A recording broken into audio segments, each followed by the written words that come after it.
ከዛ በዛ ደግሞ ስፍራ አዘጋጅላችኋለሁ ይሄዳሉ አለ። ሄጄም ስፍራ ባዘጋጀውላችሁ እኔ ባለሁበት እናንተ ደግሞ እንድትሆኑ ሁለተኛ እመጣለሁ ወደ እኔም ወስዳችኋለሁ ይላል። እሺ ሁለተኛ እመጣለሁ ወደ እኔም ወስዳችኋለሁ። አሁንም ጥያቄ ልጠይቅሽ፣ ከነቢያት ማንም ነብይ ይሄ ማለት ይችላል? ተመልሼ እመጣለሁ በዓለም መጨረሻ ላይ ከዛ ወዳዘጋጀውላችሁ ቦታ ከኔ ጋር ወስዳችኋለሁ ማለት ይችላል?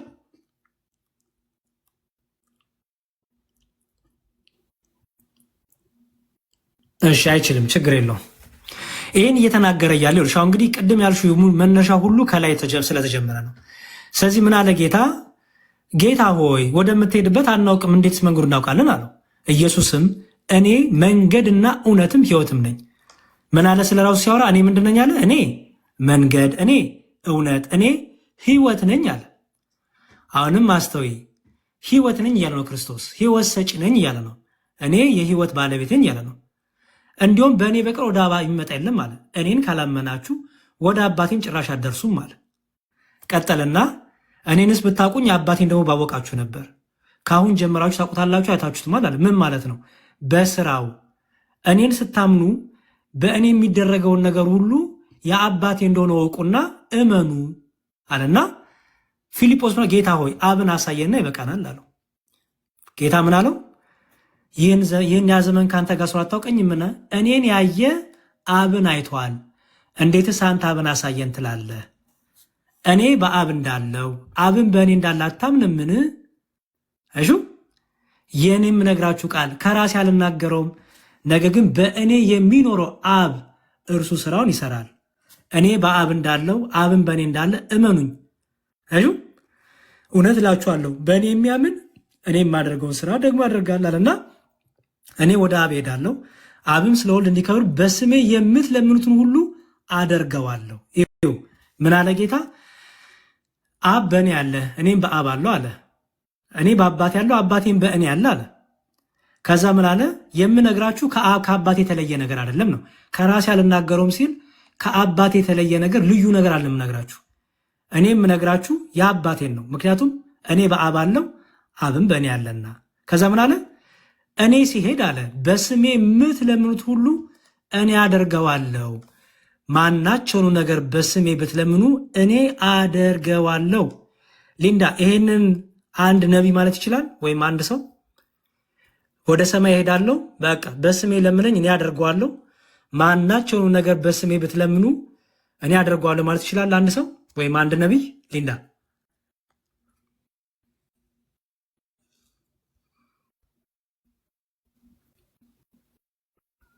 ሊንዳ አለሽ? አለሁ። ይችላል ባይዘዌ ሊንዳ፣ ምንም ሳትፈሪ ምንም ሳይጨንቅሽ ተናገሪ። ክርስቶስ በሚያውቀው ምንም ነገር ጭንቀት እንትን አይበለብሽ። በቃ የተሰማሽን በግልጽ ለመናገር ሞክሪ። እውነት ህሊናሽ የሚያዝሽን ማለት ነው። ቀጥይ። ላስጨንቅሽ አይደለም። እሺ ሊንዳ፣ ለምን መሰለሽ እኔ መጽሐፉ ብቻ የሚለውን ነው። አንቺ ማመን አለማመን የአንቺ ምርጫ ነው። መጽሐፉ ግን የሚለውን ነው። በስሜ የምትለምኑትን ሁሉ አደርገዋለሁ። አሁን ለመሰለሽ ሊንዳይን ማሳየሽ እታች ወርደሽ የሆነሽ ቁጥር ነው ያነበብሻት እንጂ ከላይ ከፍ ብለሽ አላነበብሽው። ከላይ ክርስቶስ ስለ ራሱ እየተናገረ የመጣው ነገር አለ።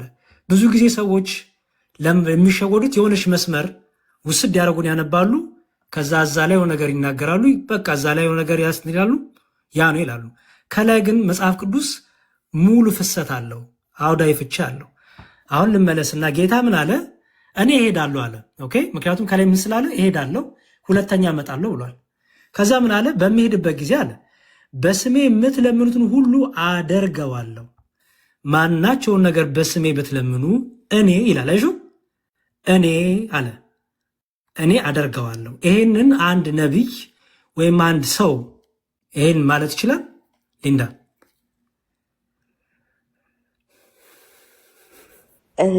ይቅርታ ብለንዳ አንድ ነብይ እንደዚህ እያልክ ስትጠይቀኝ እኔ እነ ሙሴን እነ አብርሃምን እያልኩኝ ነው ልሽ። ነቢይ ስልሽ እኛ እኮ ነቢያት አሉን ባይዘወይ እንደዚህ አይነት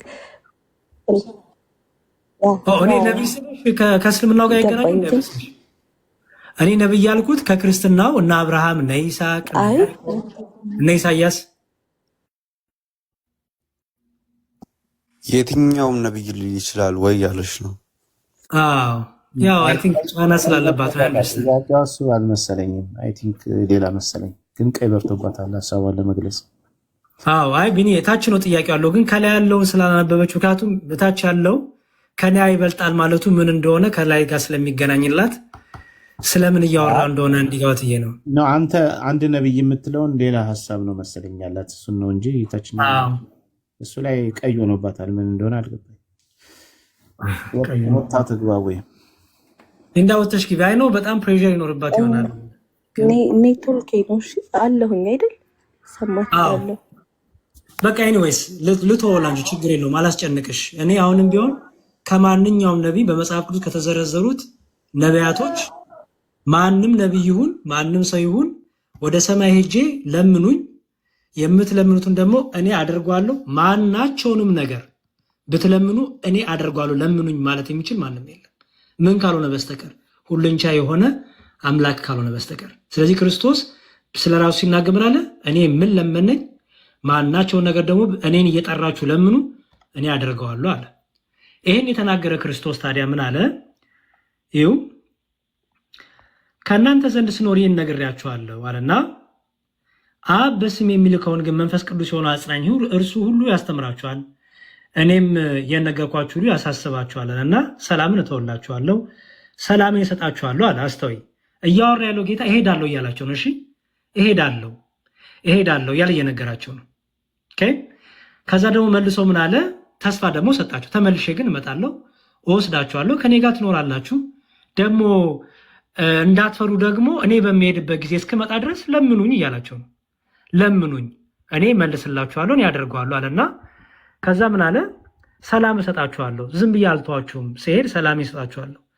እኔ መስጣችሁ ዓለም እንደሚሰጥ ሰላም አይደለም፣ ልባችሁ አይታወክ አይፍራም አለና ከዛ እኔ እሄዳለሁ፣ ወደ እናንተ እመጣለሁ፣ እንዳልኳችሁ ሰማችሁ፣ የምትወዱኝስ ብትሆኑ ከኔ አብ ይበልጣልና ወደ አብ በመሄዴ ደስ ይበላችሁ አለ።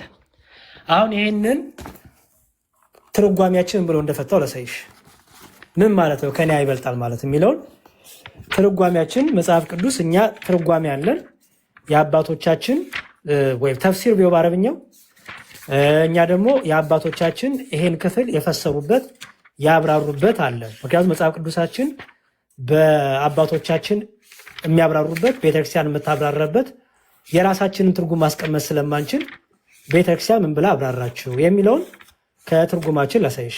ይሄ ይኸው የዮሐንስ ወንጌል ትርጉም ነው። እሺ የዮሐንስ ወንጌል ትርጉም 282 ላይ ነው ደግሞ። ያው አግኝቼዋለሁ። እሺ ምን ይላል መሰለሽ? አይ ያሬድ አንተ በራስህ ነው የምተረጉመው እንዳትዪ ነው ቤተክርስቲያንን ብላ ተረጎመች የሚለው ላሳይሽ። እንዲህ ያለ ጌታ ይኸው እዚህ ጋር እኔ እሄዳለሁ ወደ እናንተ እመጣለሁ። ቁጥር 28 እኔ እሄዳለሁ ሲል በእርገት ከእነርሱ መለየቱን ያመለክታል። ወደ እናንተ እመጣለሁ ማለቱ ደግሞ በዓለም ፍጻሜ ዳግመኛ እንደሚመጣ ለመንገር ነው። መላእክት በጌታችን ርዕት ጊዜ ይህን ቃል በድጋሚ ለሐዋርያት ነግሯቸዋል። ሐዋርያት ኢየሱስ ክርስቶስ ሲያርግ ትኩር ብሎ ይመለከቱ ነበር። ነጫጭ ልብስ የለበሱ ሁለት ሰዎች መላእክት በአጠገባቸው ቆሞ የገሊላ ሰዎች ወደ ሰማይ እየተመለከታችሁ ስለምን ቆማችኋል? ይህ ከእናንተ ወደ ሰማይ ያወጣው ኢየሱስ ወደ ሰማይ ሲሄድ እንዳያችሁት እንዲሁ ይመጣል አሏቸው። የሐዋርያት ሥራ አመጣልሽ። አሁን ከኔ ይበልጣል የሚለው ምን ማለት ነው ይላል። ጌታችን እኔና አብ አንድ ነን ካለ በኋላ እንዴት ከኔ ይበልጣል ይላል? ቅድም እንዳልኩሽ በእኔ አብ አለ፣ አብም በእኔ አለ። የእኔ ሆነ የአብ ነው፣ የአብም ሁሉ የኔ ነው። እኔና አብ አንድ ነን ያለ እዚህ ጋር ደግሞ መጥቶ ከኔ እንዴት ነው አይበልጣል የሚለው ሲፈታ ማለት ይላል። በአዲስ ኪዳን ይህን የመሰሉ ብዙ ቃላት እናገኛለን። መጽሐፍ ቅዱስ የሚያነቡ ሰዎች በማስተዋልና በትዕግስት ማንበብ ይጠበቅባቸዋል። ትርጓሚያንም መምህራንም መጠየቅ ያስፈልጋል። አብ ይላል ይኸውልሽ በአምላክነቱ ከወልድ አይበልጥም። አስተዊ ከኔ አብ ይበልጣል ሲል በአምላክነት እያለ አይደለም፣ በስልጣን በመለኮት እያለ አይደለም። አብ በአምላክነቱ ከወልድ አይበልጥም፣ ወልድም በአምላክነቱ ከአብ አያንስም። በአብና በወልድ መካከል መበላለጥ የለም። ጌታችን ከእኔ አብ ይበልጣል ማለቱ አብ ዝቅተኛ ክብር ባለውና ደካማ በሆነው ስጋ አለመገለጡን ለመናገር ነው ይላል። አብ ስጋ እንዳልሆነ ወይም በስጋ እንዳልተገለጠ ይህን የኛን የደካማውን ሰው ማንነት ባህሪ ስጋ አብ ይዞ እንዳልተገለጠ ለማሳየት ጌታ ምን አለ? አብ ከኔ ይበልጣል አለ። ይኸው አብ ዝቅተኛ ክብር ባለውና ደካማ በሆነው ስጋ አለመገለጡን ለማሳወቅ ነው። የፍጡራን ክብር ዝቅተኛ ነው። አብ በፍጡራን ባህሪ አልተገለጠም። በፍጡራን ባህሪም አልተገለጠም ማለት የሰውን ስጋ አልለበሰም ወይም ሰው አልሆነም ማለት ነው። አብ እንደ ወልድ በአይሁድ ዱላ አልተደበደበም፣ ምራቅ አልተተፋበትም፣ አልተሰቀለም፣ አልተቸነከረም፣ አልሞተም። በአጠቃላይ ወልድ የተቀበለውን መከራ አልተቀበለም፣ እንደ ወልድ አልተሰቃየም። ስለሆነ ምን አለ? አብ ይበልጠኛል ማለቱ አይሁድ እንደኔ ሊይዙት አይችሉም ሲል ነው ይላል። ምክንያቱም አብን አሳየን ይበቃናል፣ ወደ አብ እሄዳለሁ ሲላቸው ነበረ። ስለዚህ ምን አለ? አብ ከኔ ይበልጣል። ምክንያቱም ምን እያቸው ነው ጌታ? እያዛለሁ፣ ይይዙኛል፣ ይገሉኛል፣ ደግሞ እነሳለሁ ከሞት ከዛ ደግሞ ወደ እናንተ እመጣለሁ እያላቸው ነው። ስለዚህ ያን እየተናገረ ምን አለ? ከኔ አይበልጣል አለ። ከኔ አይበልጣ ማለቱ ማለት ነው አብ በስጋ አልተገለጠም። በስጋ ስላልተገለጠስ እንደኔ ልትይዙት በሰው ስላልተገለጠ በስጋ ስላልተገለጠ ልትይዙት አትችሉም ሲል ነው እንጂ በአብና በወልድ መካከል የአምላክነት መበላለጥ፣ የስልጣን መበላለጥ፣ የመለኮት መበላለጥ፣ መተናነስ ኖሮ አይደለም ይላል። ወልድ ግን ቀዳማዊ ሰማያዊ አምላክ ቢሆን የሰውን ስጋ በመልበሱ ትሁት ነው ይላል። አይሹ እኔ የዋህ በልቤም ትሁት ነኝ ይላል ማቴዎስ 11:29። ስለዚህ ክርስቶስም የሰውን ስጋ በመልበሱ ትህትናውን ደግሞ ሲያሳይ ምን አለ? ከኔ አባቴ ይበልጣል አለ። ስለዚህ ትርጓሜያችን ይኸውልሽ መጽሐፍ ቅዱሳችን እና የቤተክርስቲያናችን ኮመንተሪ ወይም ተፍሲሮች ወይም ትርጓሜዎች ይሄን ክፍል የሚያስቀምጡት ብዙ ክርስቲያን ያልሆኑ ሰዎች እንደሚረዱት እንደሚሉት ሳይሆን ይሄው የኛ ትርጉም የአባቶቻችን ትርጉም ይሄ ነው። መጽሐፍ ቅዱስ የምንተረጉምበት የምናነብበት የምናጠናበት ይሄ ነው። ከኔ ይበልጣል ማለቱ ይሄ ነው። ገባሽ ሊንዳ? ገባኝ። ስለዚህ ያው እግዚአብሔር ነብይም ነው ኢየሱስም ነው። እግዚአብሔር ነብይም ነው ምን ማለት ነው? ነብይ ነው የሚል ነገር እስካሁን ስቻለሁ እንዴ? ማለቴ ያው እዚህ ጋር ለሁን ነብይ ማለት ነብይ ብለህ ቅድም ላይ ስትለኝ የነበረው ነገር ነበር አይደል? የተናገሩ እነ ኢሳያስን ነው የነገርኩሽ። አይ አሁን ልክ ዮሐንስ ላይ ከኔ አብ ይበልጣል ምናምን ከሚለው ላይ ሳሳየ ወደ ላይ ከፍ ብለን ስናያቸው ነበር አይደለ? ወደ ላይ ከመጀመሪያው ጀምረን ስናያቸው የትኛውም ነብይ ይሄንን ማለት ይችላል፣ የትኛውም ነብይ ይሄንን ማድረግ ይችላል እያልክ እየጠየከኝ ነበር። ለምን የጠየቁሽ እንደዛ ያልኩሽ ሊንዳ? ለምን የጠየቁሽ እንደዛ? ኦኬ አዳምጣለሁ። አይ ለምን የጠየቁሽ? አይ አዳምጪ ሳይሆን ለምን የጠየቁሽ ይመስልሻል? ጀስት ከሱ ውጪ ማንም ማድረግ አይችልም ነው አይደለም? በስጋ ተገልጦ እሱ ሰው ብቻ አይደለም አምላክም ነው ለማለት ነው። አምላክ በስጋ የተገለጠ ነው። ሌሎቹ ምንም አይነት ጸጋ ምንም አይነት የነብይነት ማድረግ ቢኖራቸው ክርስቶስ አምላክ ስለሆነ ሰው ብቻ አይደለም። እነሱ ሰው ብቻ ናቸው። ክርስቶስ ግን በስጋ የተገለጠ አምላክ ነውና ምን አለ? ለምኑኝ፣ የምትለምኑትን ሁሉ እኔ አደርገዋለሁ። ማናቸውን ነገር በስሜ ብትለምኑ አደርገዋለሁ። ይሄ በምድር ላይ አይደለም። ይኸው ከሄድኩ በኋላ ነው የሚለሹ ወደ አባቴ ሄዳለሁ ነው የሚለው። ከሄድኩ በኋላ ለምኑኝ፣ ስለ ወደ እኔ ለምኑ እያለ ነው። ብዙ የሄዱ ሞቶ ያንቀላፉ ነቢያት አሉ። እነሱ ግን ለምኑኝ ስማችን እየጠራችሁ ወይም እኛ ሁሉ ነገር እናደርጋለን አላሉም። ጌታ አምላክ ነውና በስጋ የተገለጠ መሆኑን ለማሳየት ጌታ አምላክነቱንም የተናገረበት ነው ያልኩሽ ነው። ቢን እያሰባለ አልተግባባችሁም። አይ እሷ አንተ ቅድም ነብይ እንደዚህ ማድረግ ይችላል ወይ እያልክ ስትላት እሱ ነብይ ሆኖ ያደረገ የመሰላት ነብይም ነው ደግሞ እንደዚህ አድርጓል ብለህ እያልክ ያስረዳት ስለመሰላት አሁን ሐሳብ ለዚህ ነው ቅድም ሐሳቧ እንደዚህ አይደለም ያልኩት። አሁን ሐሳብ ያዘችው ነብይም ነው አምላክም ነው ብላ ነው የተረዳችው። አንተ ግን የትኛው ነብይ እንደዚህ ያደርጋል ወይ ብለህ ስትጠይቃት እሱ ማንም ነብይ የተባሉ ሁሉ እንደዚህ አላደረጉም፣ እሱ ነብይ አይደለም አምላክ ስለሆነ ነው ይሄን ያደረገው የሚል ሐሳብ ለመስጠት ነው። እሷ ግን ነብይም ሆኖ እንደገና ደግሞ አምላክም ሆኗል ብላ ነው የተረዳችው። ማይ ፖይንት ላይ ካጠያይቁና ምንድነው መዝሙር ላይ ያለ ላይክ ስትመልስልኝ በቃ ይሄ የክርስትና እምነት መልስ ነው እና ቢሆንም ባይሆንም እኔ ጋር ያሉትን ጥያቄዎች ጠይቄ የምቀበላቸው የሚገዙኝ ሀሳቦች ካሉ ያንን ሀሳብ እገዛለሁ። እንደዛ እንትን ስለምል ነው ዝም የምለው። እሺ ምንም ችግር የለውም። እኔ እኮ ቅድም ቢንዬ ገብቷት ስለመሰለኝ ነው። ምክንያቱም ነብያ ካጠይቀኝ የደጋገምክ ያለችኝ እኮ ስለገባ ስለመሰለኝ ነው። ቢኒሻይ ግን ካልገባትም ችግር የለውም። እኔ ነብይን ያመጣሁልሽ ሰውን ያመጣሁልሽ ለምንድን ነው? በመጽሐፍ ቅዱሳችን ነቢያት የከበሩ ናቸው። ምንም የከበሩ ቢሆኑ ግን እኔን ለምኑኝ እኔ ሁሉን አደርጋለሁ አይሉም እያልኩሽ ነው ያለሁት። የኢየሱስ ክርስቶስን ፍጹም አምላክነት በስጋ የተገለጠ አምላክ መሆኑን ለምኑኝ፣ ስሜን እየጠራችሁ ወደ እኔ ጸልዩ፣ ለምኑ፣ እኔ ደግሞ አደርገዋለሁ እንዳለ ላሳይሽ ፈልጌ ነው እንጂ በሌላ እንትን አይደለም። ኦኬ ሶ ኤኒዌይስ ትልቁ እሺ ብኔ አጠቃላይ እንትን ምን መሰለሽ ሊንዳ፣ ነቢያት ይህን ማድረግ አይችሉም ነው። ኢየሱስ ነቢይ ቢሆን ኖሮ እንደዚህ አያደርግም የሚለውን ሀሳብ ነው። ጸሎት አይቀበልም ነበር። እኔ ከአብ ጋር እኩል ነኝ አይልም ነበር። ነቢይ ቢሆን የትኛውም ነቢይ እንደዚህ አላለም። ስለዚህ እሱ ነቢይ አይደለም፣ እሱ አምላክ ነው። ከአብ ጋር እኩል የሆነ ክብር ያለው አምላክ ነው ለማለት ፈልጎ ነው እንጂ እንደ ሌሎች ነቢይ ወይ ነቢይ ሆኖ ሌሎች ነቢያት ያላደረጉትን እሱ ብቻ ያደረገ አይደለም። እንደዛ አይደለም መዝሙር የተናገረው። እሷ እንደዛ አንደርስታንድ ስላደረገች ነው፣ ስለገባኝ ነው። ቅድም አሪፍ ግን እሺ ለእስራኤል ብቻ ለምን ተላከ? ነቢይ ካልሆነ ለእስራኤል ህዝቦች ብቻ ለምን ተላከ? ለምኖች ብቻ? ለእስራኤል ህዝቦች ለእስራኤል ህዝብ ብቻ ተላከ? ለምን ተላከ ማለት ለእስራኤል ህዝቦች ማለት ዋናው ፐርፐዝ ኢየሱስ የመጣበት ምክንያት ለእስራኤል ህዝቦች ነበር አይደል? ጨርሽ ጥያቄሽን። ያው ጥቅስ አልጠየቅሽም ግን ችግር የለውም። እሺ አስፈላጊ ከሆነ ከኖት ላይ ያወጣለሁ። አብሽን እና ጨርሽና ያው ስለምናውቀው ብዙ ጊዜ የሚነሳ ጥያቄ እና ነቢይ ካልሆነ ዋይ ላይክ ስፔሲፊክ ሆኖ ላይክ ለእስራኤል ብቻ ለምን ተባለ? እናስተላከ ተብሎ ለምን ተነገለ? መልካም እሺ። እኔ ደግሞ አሁን እንትን ልበልና እኔ ብቻ ከማውራ ቢንዬ ደግሞ ሀሳብ ስጧት። እናንተ ትንሽ ልስጣትና እኔም ልተኛ ጠዋት እነሳለሁ። ትንሽ አንድ እኔ መዝሙር የዛ ጋር ሆነ ትከፍትልኛለህ። ምናልባት አንተ ሆሴ 13:4 እና ኢሳይያስ 46:11 ላይ እዛ ላይ እኔውና ምን መሰለሽ ሊንዳይ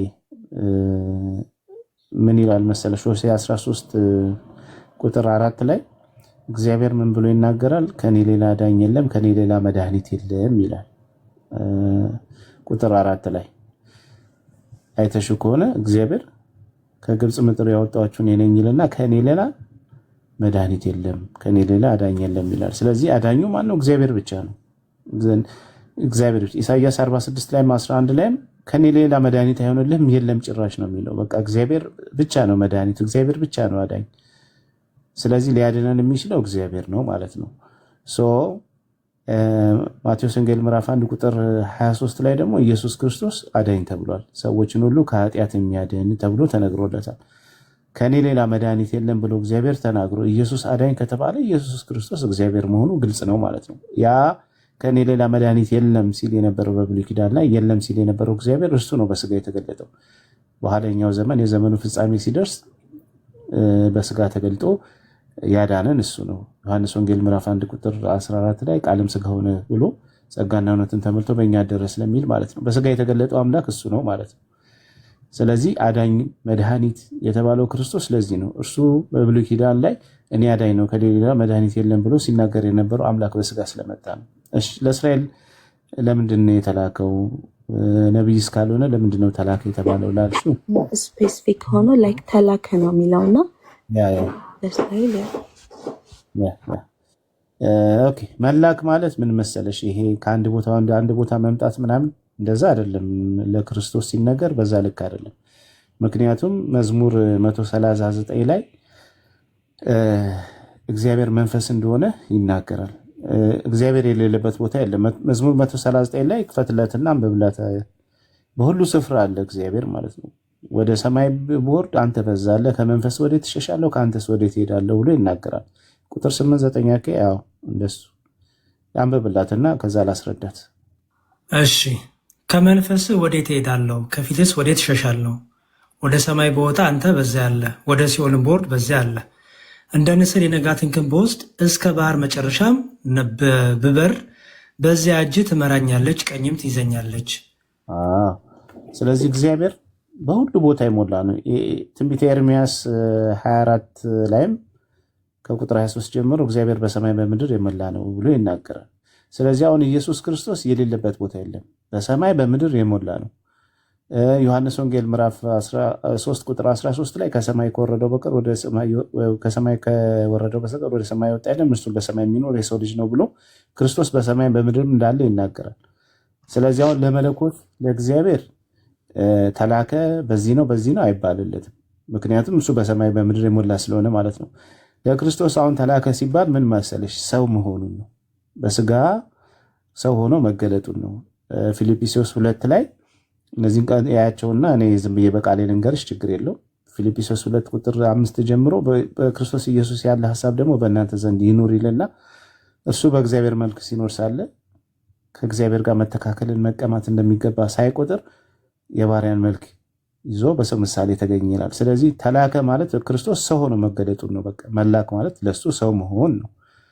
በሰው ወይም በባሪያ መልክ መገለጡን ነው መላክ የሚባለው እንጂ እንደ ሌሎች ነቢያት እግዚአብሔር ሂድ ውረድና እንደዚህ ሂድ አስተምር እንደዚህ ምናምን እያሉ አይደለም።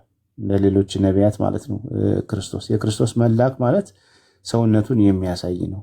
ምክንያቱም የሌለበት ጊዜ ስለሌለ ዮሐንስ ወንጌል ምዕራፍ 1 ቁጥር 3 እና 4 አካባቢ ወደ ዓለም ይመጣ ነበረ፣ በዓለምም ነበረ፣ ዓለሙ ግን አላወቀውም ይላል። የነበረው ነው የመጣው፣ የሌለው አይደለም። በዓለምም ነበረ። ከመምጣቱ በፊት በስጋ ክርስቶስ ወይም ተልኮ መጣ ከመባሉ በፊት እሱ በዓለም የሞላ ነበር።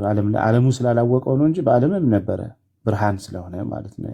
ዓለምን የሚያበራ ብርሃን ወይም ዓለምን የሚመግብ ማለት ነው።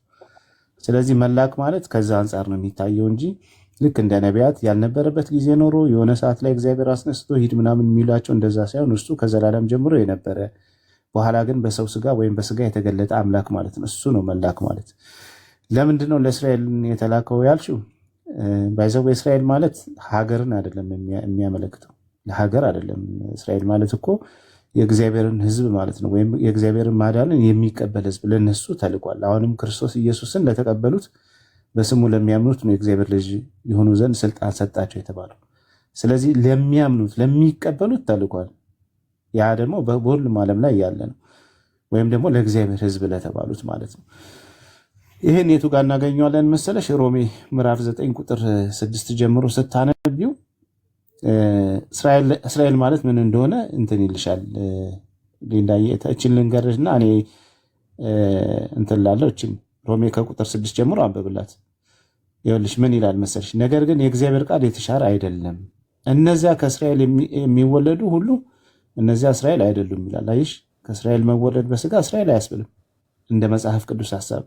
በስጋ መወለድ ብቻ አይደለም። በእርግጥ በስጋ የተወለዱ እነዛ የማን ነው? የይስሐቅ የያዕቆብ ልጆች 12 እስራኤል ተብሏል። ግን በስጋ መወለድ ብቻ አይደለም የሚያስብለው፣ በስጋ የሚወለዱ እስራኤል አይደሉም ይላል። ከዛ በኋላ በአብርሃም ዘር ስለሆኑ ሁላቸውም ልጆች አይደሉም። አይሽ ልጅነት በስጋ መወለድ ብቻ ሳይሆን ከአብርሃም ዘር መገኘት ሳይሆን በተስፋው ቃል ኪዳን ውስጥ መኖር ያስፈልጋል። በግዝረት የአብርሃም ልጅ መሆን አለባቸው። የእግዚአብሔርን ቃል ኪዳን መጠበቅ አለባቸው ማለት ነው። ስለዚህ በስጋ መወለድ ብቻ አይደለም። ቀጥልና እዛው አልጨረስኩም። እሺ ነገር ግን በይስሐቅ ይጠራል አልተባለ? አይሽ በይስሐቅ ዘር አስቀድሞ ተስፋ ስለተገባ ማለት ነው። በዘርህ አሕዛብ ይባረካሉ ብሎ ለይስሐቅ ዘፍጥረት 17 ላይ እግዚአብሔር ቃል ኪዳን ገብቶለታል። ስለዚህ እነዚህ በይስሐቅ እግዚአብሔር አስቀድሞ ቃል ኪዳን የገባላቸውን የይስሐቅን ተስፋ አድርገው ተስፋውን የሚጠብቁ በጠቅላላ እነሱ እስራኤል ይባላሉ። ይህም የተስፋው ቃል ልጆች ዘር ሆነው ይጠራሉ እንጂ ይልና፣ እሺ ወደዛ አድርግልኝ ያሬድዬ። አይ ወደዛ እነዚህ እንጂ ብሎ ተቆርጦብኛል። ወይ አንተ አንብበው እንጂ ከሚለው በኋላ ያለው እንጂ እሺ እንጂ እነዚህ የስጋ ልጆች የሆኑ የእግዚአብሔር ልጆች አይደሉም ማለት ነው። ስለዚህ በስጋ መወለድ ከእስራኤል በስጋ መገኘት የእግዚአብሔር ልጅ አያስብልሽም፣ ወይም እስራኤል አያስብልሽም። እስራኤል የሚያስብልሽ ምንድን ነው? እንደ ቃሉ እንደ ተስፋው ቃሉ የእግዚአብሔርን ቃል ኪዳን ጠብቆ የእግዚአብሔርን ማዳን የሚቀበል ሕዝብ ሲሆን ነው። የማይቀበሉትን እኮ ወደ ውስጥ እየገባሽ ነው። በግብፅ ምድር በበረሃ ላይም እኮ እግዚአብሔርን ያመፁት ላይ እግዚአብሔርን ማዳን ያልተቀበሉት ምንም እስራኤል ምንም ቢሆን የእግዚአብሔርን ማዳን ያልተቀበሉ በእግዚአብሔር ላይ ያመፁ እኮ እስራኤላውያንን ሳይቀር እኮ በግብፅም በረሃ ላይ እኮ እዛው አስቀርቷቸዋል። ተስፋውን ቃል ያገኙት እኮ ሁለት ናቸው፣ ካሌብና ማነው ኢያሱ ናቸው። አየሽ። ስለዚህ እንደ ተስፋው ቃል የሚኖሩ የእግዚአብሔርን ማዳን የሚጠብቁ ህዝቦች እነሱ ምን ይባላሉ? እስራኤል ነው እንጂ በስጋ መወለድ እስራኤል አያስብልም። ስለዚህ እነዚህ አሁን እስራኤልን ወይም ደግሞ በዛ በያዕቆብ ዘር የመጡትን ብቻ ሳይሆን እነሱም እስራኤል ይባላሉ በተስፋው ቃል ካሉ። በእርግጥ ለእነሱም ነው የመጣው ብቻ ሳይሆን ግን የእግዚአብሔርን ማዳን የሚቀበሉ ተስፋውን ቃል የተገባውን የሚቀበሉ በጠቅላላ ምን ይባላሉ? እነሱ እስራኤል ይባላሉ። በስጋ መወለድ ብቻ አይደለም እግዚአብሔር የሚያስብለው እስራኤል የሚያስብለው ብሎ መጽሐፉ ይፈተዋል ማለት ነው። ስለዚህ ወደ ጠፉት ወደ እስራኤል በግ ሲል ምን ማለት ነው? ለእስራኤል በስጋ ከያዕቆብ ወገን ለተወለዱ ለነሱ ሳይሆን ለጠፉ እግዚአብሔርን ለሚፈልጉ ማዳኑን ለሚጠባበቁ ውረድ ተወለድ አድነን ብለው ጸሎት ሲያደርጉ ለነበሩትና በጠቅላላ ደግሞ ለሚቀበሉት ለዓለም ሁሉ ማለት ነው። አሁን ማንም የእግዚአብሔር ሕዝብ መሆን ይችላል። የእግዚአብሔር ሕዝብ ለመሆን ምንድነው? በክርስቶስ ኢየሱስ አምኖ መጠመቅ ነው። አምነሽ ስትጠመቂ የእግዚአብሔር ልጅ ትሆኚ ዘንድ ስልጣን ይሰጥሻል። ዮሐንስ ወንጌል ምዕራፍ 1 ቁጥር 11 እና 12 ላይ ለተቀበሉት በስሙ ለሚያምኑ የእግዚአብሔር ልጆች ይሆኑ ዘንድ ስልጣን ሰጣቸው። ሮሜ 8 ላይ ማለመሰኒ ካልተሳሳትኩኝ እዛ ላይ እሱን ምዕራፉን አላውቀውም። አባ ብለን የምንጠራበት 8:14 የልጁን መንፈስ ሰጠን ይላል። ስለዚህ ክርስቶስን በመቀበልና በመጠመቅ ምን ትሆኛለሽ? እስራኤል ዘነፍስ ትሆኛለሽ። እነሱ እስራኤል ዘስጋ ነው የሚባሉት፣ ባይዘው እስራኤል ዘነፍስ እንሆናለን ማለት ነው። እና ወደ እስራኤል ምድሪቷ ቢመጣ ግን ክርስቶስ ለዓለም ነው። ዮሐንስ ወንጌል ምዕራፍ 3 ቁጥር 16 ላይ የዓለም ምንድነው አባቱ አንድ ልጁን እስኪወስድ ድረስ እንዲወደዋልና ዓለሙን ምንድነው የሚለው ዮሐንስ ወንጌል ምዕራፍ 3 ቁጥር 16 ላይ ክፈትልኝ፣ እንትኑ ጠፋኝ። አንበብልኝ አይደል? እሺ። በእርሱ የሚያምን ሁሉ የዘላለም ሕይወት እንዲኖረው እንጂ እንዳይጠፋ እግዚአብሔር አንድያ ልጁን እስኪሰጥ ድረስ ዓለሙን እንዲሁ ወዷልና በእርሱ የሚያምን በዓለም በልጁ እንዲድን ነው እንጂ ይላል። በዓለም እንዲፈር እግዚአብሔር ወደ ዓለም አላከውምና። ወደ ዓለም ነው ክርስቶስ የተላከው። በአንድ ልጁ በኢየሱስ ክርስቶስ የሚያምን እንዲድን እንጂ እንዳይጠፋ እግዚአብሔር ዓለሙን እንዲሁ ወዷልና በእርሱ የሚያምን ይድናል ማለት ነው። ወደ ዓለም ልኮታልና። እችን ክፍል ልናገርና ሌሎች ይቀጥላሉ። ዮሐንስ ወንጌል ምዕራፍ 1 ቁጥር 29 መሰለኝ። በነጋውም ኢየሱስ ክርስቶስን ሲመጣ አይቶት ዮሐንስ ምን ብሎ ተናገረ? የዓለምን ኃጢአት የሚያስወግድ የእግዚአብሔር በግ አለ። ምን አለ? የዓለምን ኃጢአት። ስለዚህ ክርስቶስ ለዓለም ነው የተላከው። የዓለምን ኃጢአት የሚያስወግድ የእግዚአብሔር በግ ብሎ ተናገረ። ስለዚህ እስራኤል ማለት በካርታውን ያለችው ምናምን እሷም ሳይሆን የሚያመለክተው እንደ ተስፋው ቃል የሚኖሩ እግዚአብሔርን ማዳን የሚጠባበቁ ህዝቦች ለነሱ ነው የመጣው ማለት ነው። ከዛ አንጻር ነው ሊንዳይ። ኦኬ። ስለዚህ ላኪ አለ፣ ላኪው ደግሞ እሱ አይደለም፣ ተላኪውም እሱ አይደለም ማለት ነው አይደል? አሁን ለዚህ ላኪና ተላኪ ማለት ያው መላክ ማለት ሰው ሆኖ መምጣቱን ነው። አባቱ በእርግጥ ሂድ ውረድ ተወረደና አድን ብሎ ልኮታል ማለት ነው። ያ ፈቃድ ብቻ አይደለም በነገራችን አሁን የክርስቶስ አምላክነት ላይ አይደለም ያለ ነው ቢኔ that's why my question ላኪ ያለው ላኪው እሱ አይደለም፣ ተላኪ አለ። ኦኬ። የተላከውም ደግሞ እንደዛና ይሄ ቱ ፐርሰን ሲሆን እኔ የኔ ኤክስፔክቴሽን ነው። እሺ የኔ ኦፒኒየን ነው የምነግርህ። ምን ብዬ ነው የዓላማ አንድነት አላቸው ብዬ ነው ማምነው።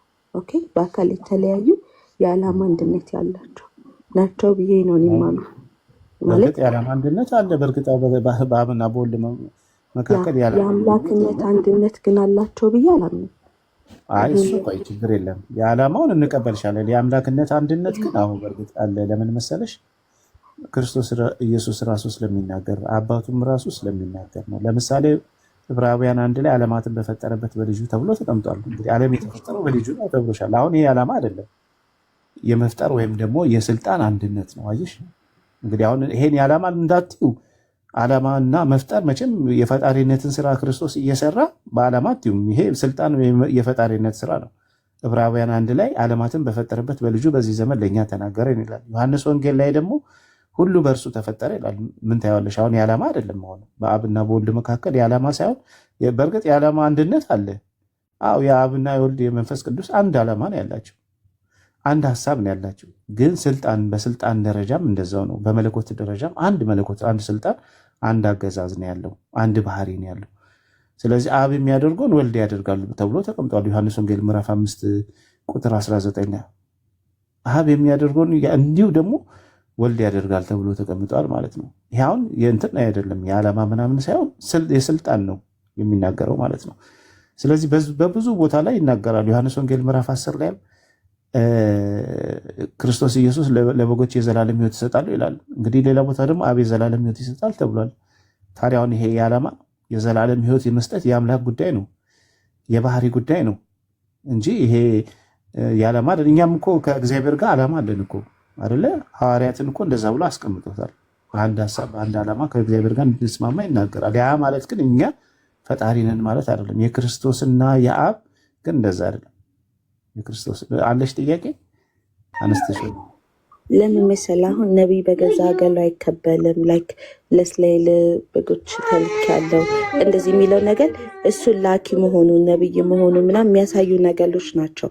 ዳትስ ዋይ እኔ አሁን ኢየሱስ ክርስቶስ በሰውነቱ ሰው ነበር። ኦኬ እንትን ካለ በኋላ ከሞተ በኋላ ግን አምላክ ሆነ ብዬ መቀበል የሚያቅቱኝ ብዙ ጥያቄዎች አሉ። ከዛ ውስጥ አንዱ ዮሐንስ ላይ የተጠቀሰው ልናገልና እኔ አምላክ አለኝ ብሎ የተናገለበት እንትን አለ። ቀላል ጥያቄ አሁን ሎጂክል አድርግሽ። አሁን ተላከ የሚለውን ብዙ ጊዜ ስለተናገርሽው አንቺ ልጅ አለሽ አይደለ? ያ ላክሽው፣ ለምሳሌ ወደ ሱቅ ላክሽው። ከባህሪው ላይ ከሰውነቱ ላይ ከባህሪው ላይ ሰው መሆኑ ይቀራል ነው? ከባህሪው ላይ አይቀልም። ኦኬ ከልጅነቷ ነገር አለ ወይ? ሴትም ከሆነች ከልጅነቷ የሚጎልባት ነገር አለ? ያ ልጅ እንደሆነ ነው የሚቀጥለው። በጣም ጥሩ። ስለዚህ ክርስቶስ ኢየሱስ እሱ አምላክ ነውና ከአብ ተልኮ ቢመጣ ከአምላክነቱ ላይ የሚቀንስበት ነገር አለ? መላኩ በራሱ ምንድን ነው የሚያመጣው ነገር ነው? እሱ ትህትና ሆኖ እንዳለው ነው። ግን ከአብ ተልኮ ቢመጣ አብም አምላክ ከሆነ ወልድም ደግሞ ኢየሱስ አሁን አንተ በሰጠህ ምሳሌ ቢንዬ እኔ ልጄ ብልከው ልጄ ብልከው ኦልሬዲ ልጄ ሆኖ ነው የሚቀጥለው። ያኔ ልጄ እኔ ሊሆን አይችልም። ልጄ መጥቶ እኔ ሊሆን አይችልም። ሊንዳ ሊሆን አይችልም። እሺ ላይክ በባህሊ በሆኑ ነገሮች ግን ልጄን እኔ ላንጽ እችላለሁ። እሺ ላንጽ እችላለሁ። ልጄን በዛው ልመላ እችላለሁ። ማነጹ ምናምን እሱ ችግር የለውም። ባህሪ ሰውነቱ ይቀራል። ሊንዳይ ሰውነቱ አይቀልም እኮ እያልኩ ስለተላከ ቢኒ ይኸውልህ ስለላኩት ሰውነቱ ይቀላል እያልኩ አይደለም። ልጄ ልጅ እንደሆነ ነው የሚቀጥለው። ያኔ ሰው እንደሆነ ልጅ እንደሆነ ነው የሚቀጥለው። ተለዳኸኝ አይደለም? እኔ በላኩት ነገር ላይ ግን የላኩትን ነገር አድልጎ ወደ እኔ ሊመጣ ይችላል። የላኩትን ነገር ይዞ ወደ እኔ ሊመጣ ይችላል። ግን እኔ ሊሆን አይችልም። እኔ ሊንዳ ሊሆን አይችልም። ሰው እኛም እንደዛ ነው የምንለው። ክርስቶስ ልጅ ብቻ ነው እንጂ አባት አይደለም። አባት ብቻ ነው። አባት ብቻ እኮ ልጅን አምላክ ነው። ልጅን አምላክ ነው ስትለው ላይክ አሁን እኔ የዓላማ አንድነት አላቸው ብዬ አምናለሁ ብያለሁ። የአምላክነት አንድነት የላቸውም ብዬ ነው ማምነው ብያለሁ። አንተ አሁን በአምላክም በስልጣንም በአገዛዝም አንድ ናቸው። ይሄ መለኮት አንድ አምላክ ነው ኦኬ ብለህ ነው የምታምነው። እኔ ደግሞ ያኒ የዓላማ አንድነት እንዳላቸው አምናለሁ። ግን ኢየሱስ ክርስቶስ አምላክ ነው ብዬ እኔ አላምንም። ይሄን ደግሞ ከዚህ ከባይብሉ ያየሁት ወይም የተለዳሁት ነገር ነው። እንዳታችን እሺ ወይቻቸው ቢሆን እኮ ጥሩ ነበረ። ያንቺን ሐሳብ ጀምርሽ፣ ያንቺን ሐሳብ ጨረሽና እናንተ እስቲ ማስረጃችሁን አሳዩኝ ብትይ እኮ ይሻልሽ ነበር። አሁን የዓላማ አንድነት አልሽ። ይሄን እስቲ ፍቺልኝ። ኢየሱስ ግን አባቴ እስከዛሬ ይሰራል እኔም ደግሞ እሰራለሁ። እሺ ምን ማለት ነው? አባቴ እስከዛሬ ይሰራል እኔም ደግሞ እሰራለሁ ማለት ነው። ይሄ መስራት ነው አይደል? አባቴ እስከዛሬ ይሰራል ማለት ነው። እንዳ አባቴ እስከዛሬ ድረስ ይሰራል ማለት አባቴ እስከዛሬ ይሰራል ማለት ነው። እስከዛሬ ያለ ነው። ይሰራል መኖሩ ነው በስራው ነው አይደል የሚለው። ያ እኔም ደግሞ እሰራለሁ እያለ ነው። እኩል የሆነ ነው። ይሰራል በመስላታቸው ደረጃ ያ እኩል ነው የሚሆን። በጣም ይቅርታና እስከምትለዋን ኃይለ ቃል በደንብ አስተውያት ሊንዳ። እስከ ማለት አባቱ ስራን መስራት ከጀመረባት ሰዓት ጀምሮ እስካሁን እሰራለሁ እያለ ነው። እስከምትለዋን ኃይለ ቃል በምን ተረዳሻት እስቲ? እስከና ስራው ምንድነው የሚለውንም አንድ ላይ ፍችል ሊንዳ። አባቴ እስከ ዛሬ ይሰራል እኔም ደግሞ እሰራለሁ። እስከ የሚለው እና ደግሞ አብ የሚሰራው ስራ ምንድነው? ወልድም በእኩል የሚያደርገው ከአብ እኩል ማለት ነው። እና እስከምትለውን ፍችልን። የዓላማ ብቻ አይደለም የሚለው ላሳይሽ ነው። አዎ በዓላማ በእውቀት በፈቃድ አንድ ነው። በመስራትም ደግሞ አንድ ነው። መስራት ደግሞ ባህሪ ነው። መስራት ደግሞ የመለኮት ባህሪ ነው። የአምላክ መገለጫ ነው። ያ እንትን እንዳይላት በቃ ችግር የለም ሊንዳ፣ አይበቃሽም? ምናልባት እነዚህን ጥቅሶች ያዥና ሰሚራም ስላለች እሷም ጥያቄ ስላላት እንደዛ ይሆንና አንድ ትንሽ ይፈቀድልኝ መጨመር ቢሆን ክፍተት ለመምራት። እሺ መልካም። አንድ ጥያቄ ልጠይቅ። እስከዛ አንዴ የመስላት አንዴ የሚጮህ ነገር አለ አንቺ ጋር ነው። እሺ ሊንዳ ክፈቻውን እና ይሄን አንዴ መልሽልን፣ ካልሆነ ወይን ቶ ከዛ ሀሳብ ካለ እንማማር ይሰጥሽና ብዙ ጥቅስ ነው የሰጠንሽ አይደል? ጽፈሽ ከሆነ አላውቅም። እየጻፍኩኝ ነው ኖት ያስኩኝ ነው። እስካሁን ዮሐንስ ላይ ነበር። እሺ ከዛ በፊት ተባባልባቸው። አባቴ እስከዛሬ የሰራ ማለት ነው። እስከዛሬ ይሰላል ማለት አሁንም ስላውን አላቆመም ነው። እስከሚለው ምኑን ያሳያል? እስከነበለበት ድረስ እየሰላ መሆኑን ያሳያል። ትናንት በፊትም ይሰራል አሁንም ይሰራል ማለት ነው። እኔም ደግሞ እሰራለሁ ይላል። እሺ ምን እያለ ነው ክርስቶስ? እኔም ደግሞ እሰላለሁ ሲል እሱም እየሰላ እንደሆነ ነው የሚናገረው። ከአባቱ እኩል አባቱ የሚሰራውን ወልድም ይሰራል ማለት ነው። ምን አልከኝ አሊዲ? ከአብ እኩል አባቱ የሚያደርገውን ሁሉ ወልድም ይሰራል አይደል? ምክንያቱም ይኸው አባቴ እስከዛሬ ይሰራል እኔም ደግሞ እሰራለሁ እያለ ነው። አባቴ የሚሰራው እኔ እሰራለሁ። አባቴ በነበረበት ዘመን በሚሰራበት ዘመን ሁሉ እኔም እሰራለሁ፣ አብሬ እሰራለሁ እያለ ነው አይደል?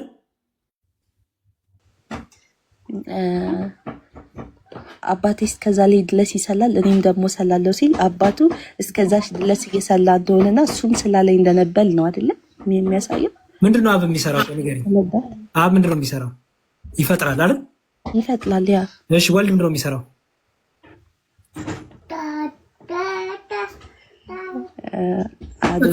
ችግር የለውም ሊከብዱ ይችላል፣ ግን ይፈጥራል። ምክንያቱም አብም ይሰራል እኔም እሰራለሁ እያለ ነው። አብ ፈጣሪ ነው፣ ወልድም እንዲሁ ፈጣሪ ነው።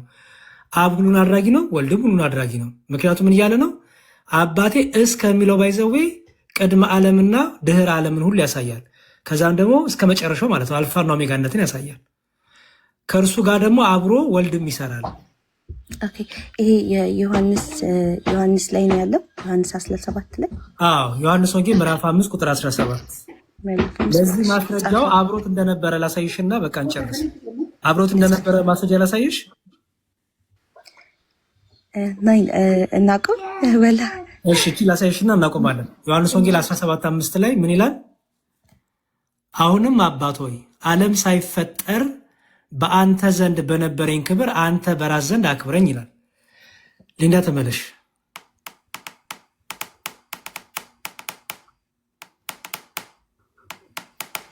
አለሁኝ እየጻፍኩኝ ስለሆነ ነው። እሺ ምን ማለት ነው? ዓለም ሳይፈጠር ማለት ማንም ሳይፈጠር ማለት አይደል? ዓለም ሳይፈጠር በአንተ ዘንድ በነበረኝ ክብር ይላል። ዓለም ሳይፈጠር ከአንተ ጋር ነበርኩ እያለ ነው አይደለ? ወልድ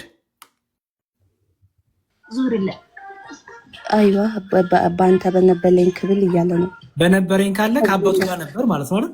ያ በክብሉ ነበር። በክብሩ ነበር ማለት ነው። ጎበዝ። በክብሩ ነበር ማለት ነው። ክብር የተባለው ምንድን ነው እዚህ ጋር?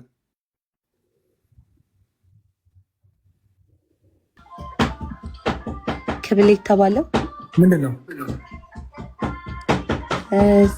ክብል ማለት እኔ ስልጣን። ስለዚህ አብሮት ነበር አይደለ? በስልጣን እኩል ሆኖ ከአባቱ ጋር ነበር። ስለዚህ ዓለም ሳይፈጠር ቅድም አባት የሚሰራል እኔም እሰራለሁ ሲል አብሮ ከአባቱ ጋር ዓለም ከመፈጠሩ በፊት ዓለም ከተፈጠረ በኋላ ወደፊትም አልፋና ኦሜጋነቱን መጀመሪያ መጨረሻ እንደሌለው ሁሉ አብሮ ከአባቱ ጋር እንደሚሰራ አሁን ገባሽ አይደል? ዓላማ ብቻ አይደለም ደግሞ የመስራትም የመፍጠርም የማድረግም ሁሉ አንድነት እንዳለ ይሻር። አይዋ እሺ፣ ሌላ ጥቅስ ልስጥክ እኔ እችላለሁ ካልጨለሰ። እሺ አንድ ጥቅስ እንቀበልሽ። አንድ ሁለት ጥቅስ ጨምርና ችግር የለውም። ግን የቀድሞዋን ነገር እኔ ትንሽ ጨርስ። ምን ያንተ አላለቀም ማለት እሺ፣ እሺ ከዛ እንማማር። የእንትኑን መዝሙር ላይ ትንቢተ ኢሳያስ አልባላት 24 ላይ እኛው እሺ፣ እሺ፣ እሺ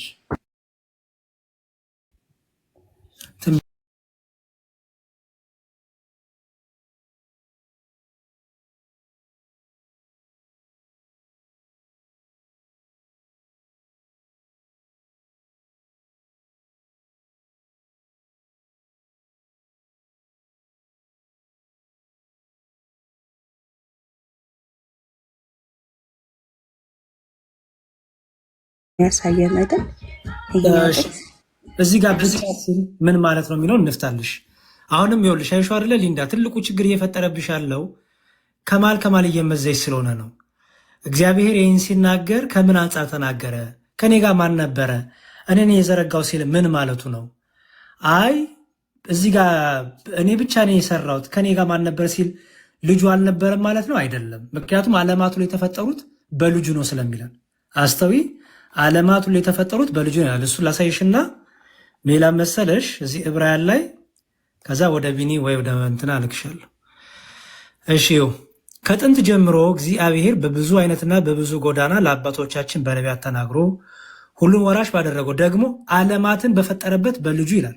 እሺ ዓለማትን በፈጠረበት በልጁ። ስለዚህ ዓለማቱ ላይ የተፈጠሩት በማን ማለት ነው? በልጁ ነው። ታዲያ እግዚአብሔር ማን አብሮኝ ነበር ሲል አይ የባህሪ ልጅ አልነበረም እያለ ነው? አይደለም። ምክንያቱም ዓለማቱ የተፈጠሩት በልጁ ነው ስለሚል። ስለዚህ ምን ማለት ነው የሚለውን ወይ ቢኒ ወይ እንማማር አንዳቸው ያብራሩልሽ። ቢኒ በዛው ሀሳብ እንጨርስ ነው ያብራራላት። ልጠቅልልና በቃ እኔ ልውጣ። እሺ እሺ፣ የቅድሙ በቃ ይቅር፣ ሌላ ጊዜ እናወራለን። እሺ ከኔ ጋር ማን ነበረ ሲል አው ከእግዚአብሔር ጋር ማንም የለም፣ እግዚአብሔር እኮ ብቻውን ነው። እኛም እኮ አንድ እግዚአብሔር ነው ያለው ነው የምንለው እንዳይ።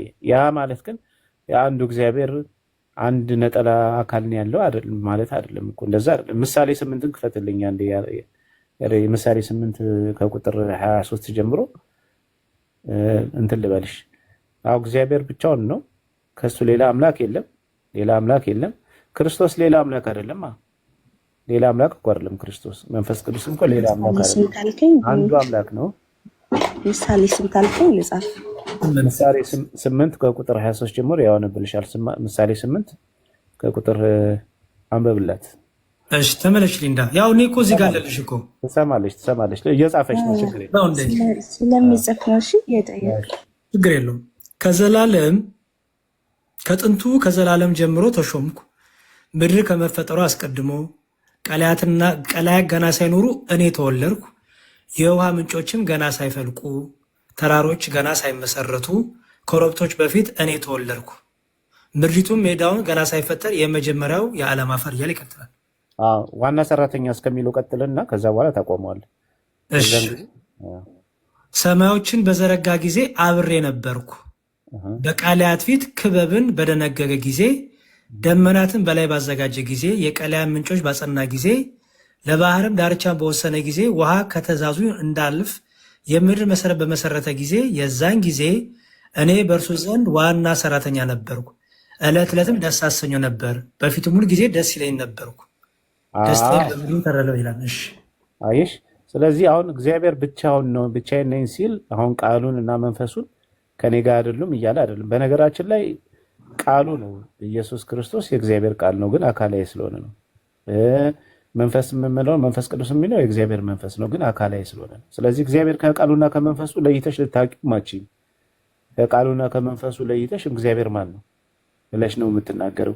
ስለዚህ ከኔ ሌላ ማንም የለም ብሎ ሲናገር ከጣዖት አንጻር ነው። ጣዖታውያን ፈጣሪ ናቸው ብለው የሚያስቡ ሰዎች ስላሉ እነሱ ፈጣሪ አይደለም፣ ከኔ ሌላ ፈጣሪ የለም፣ እኔ ነኝ አምላክ እያለ ነው። እዛው ጋር ቢኒ አውዱን ቢነበብላት ከጣዖታት አንጻር እንደሆነ ምናልባት የኛ ማብራሪያ እንዳይመስልሽ ምን ይላል መሰለሽ ሊንዳ፣ ቤል ተዋረደ፣ ናባው ተሰባበረ፣ ጣዖቶቻቸው በእንስሳትና በከብት ላይ ተጭነዋል፣ ሸክሞቻቸው ለደካማ እንስሳ ከባድ ጭነት ሆነዋል ይልና ተጎነበሱ፣ በአንድነት ተዋረዱ፣ ሸክሙን ለማዳን አልቻሉም፣ ራሳቸውን ግን ተማረኩ። እናንተ ያዕቆብ ቤቱ የእስራኤል ቤት ቅሬታ ሁሉ ከሆድ ያነሳኋቸው ከማዕፀን የተሸከምኳችሁ ስሙኝ፣ እስከ ሽምግልና ድረስ እኔ ነኝ፣ እስከ ሽበትም ድረስ እሸከማችኋለሁ። እኔ ሰርቻለሁ፣ እኔም አነሳለሁ፣ እኔ እሸከማለሁ፣ እኔም አድናለሁ። በማን ትመስሉኛላችሁ? ከማንስ ጋር ታስተካክሉኛላችሁ? እንመሳሰል ዘንድ ከማን ጋር ታስተያዩኛላችሁ? ወርቁን ከኮረጀ የሚያይሽ ከምድር ከጣዖታት ጋር ማለት ነው። ወርቁን ከኮረጀ የሚያፈሱ ብሩንም በሚዛን የሚመዝኑ እነርሱ አንጥረኛውን ይቀጥራሉ፣ እርሱንም አምላክ አድርጎ ይሰራዋል። ለዚያም ያጎነብሱለታል፣ ይሰግዱለታል። ለምኑ? ለጣዖታት ማለት ነው። በጭንቃቸው ላይ አንስተው ይሸከሙታል፣ በስፍራውም ያደርጉታል። በዚያም ይቆማል፣ ከስፍራውም ፈቀቅ አይልም። ሰውም ወደ እርሱ ቢጮህ አይሰማም። ምኑ? ጣዖቱ ማለት ነው። ከመከራውም አያድነውም። ይህን አስቡና አልቅሱ፣ ተላላፊዎች ሆይ ንስሐ ግቡ፣ ልባችሁንም መልሱ። እኔ አምላክ ነኝና ሌላ አምላክ የለምና የቀድሞውን የጥንቱን ነገር አስቡ። እኔ እግዚአብሔር ነኝ፣ እንደ እኔ ያለ ማንም የለም። በመጀመሪያ መጨረሻውን ከጥንትም ያልተደረገውን እናገራለሁ። ምክሬ ትጸናለች፣ ፍቃዴን ሁሉ እፈጽማለሁ እላለሁ ይላል። እኔ አምላክ ነኝና ሌላም የለምና ሲል ምድር ላይ እነሱ ከሚገዟቸው ጣዖታውያን አሁን ቢኒ እንዳለሽ እነሱ ተሸክመዋቸው ይሄንን ይሰማል እያሉ አንጥረኛውን እያነጠሩ በወርቅ ለብጠው የሚያመልኳቸው ጣዖታት የምትሏቸው ከኔ ጋር የተካከሉ እኔ ብቸኛ አምላክ ነኝ እያለ ምድር ላይ እነሱ ከሚያመልኳቸው ከአህዛብ አማልክት እርሱ የተለየ አምላክ እንደሆነ እስራኤላውያን ከአህዛብ አማልክት አንዱ ነው ብለው እንዳያስቡ እርሱ ብቸኛ አምላክ እውነተኛው አምላክ እንደሆነ ለይቶ እየተናገረ ያለበት ክፍል ነው። ቀጥሉ። ከዛ አንጻር ነው ይሄ የሚፈታው እንጂ ከቃሉና ከመንፈሱ ተለይቶ እግዚአብሔር የኖረበት ጊዜ የለም። እነሱ አሁን እኔ ዋና አገልጋዩ ነበልኩ ምናምን ሲልኮ ከእሱ ጋር ማለት ሰላተኛው ነበልኩ ብሎ እየገለጸ ነው ያለው ነው። እየፈጠልኩ ማለት አበሌው እየፈጠልኩኝ ነበር ሳይሆን እኔ ከእሱ ጋር ሰላተኛው ነበልኩኝ ነው አይደለም የሚለው። የመጀመሪያ ዓለም ሲፈጠር አለ እኮ ሲፈጠር ነው አይደል? ሲፈጠር ዓለም ሲፈጠር ጊዜ በአፈጣጠልም ነው በመፍጠልም አንድ የሚሆኑ ከሆነ ሰላተኛው ነበልኩኝ ብሎ ነው ራሱን የገለጸውና ምሳሌ ያሳየኝ። ያ ሰላተኛ አብ በልጁ ነው የሚሰራው። አብ እኮ በልጁ ነው የሚፈጥረው። ለዛ ነው ከዛ አንጻር ነው ምሳሌ ሊንዳ ከቁርአን በሱረቱል ነህል ቁጥር 40 ላይ ተመልከቻ። አላህ ለማንኛውም ነገር መሆኑን ባሻነው ጊዜ ቃላችን ለእርሱ ሁን ማለት ብቻ ነው ወዲያውም ይሆናል ይላል። አላህ በምኑ ነው የሚፈጥረው? በቃሉ። ያ ቃሉ ፈጣሪ አድራጊ ነው።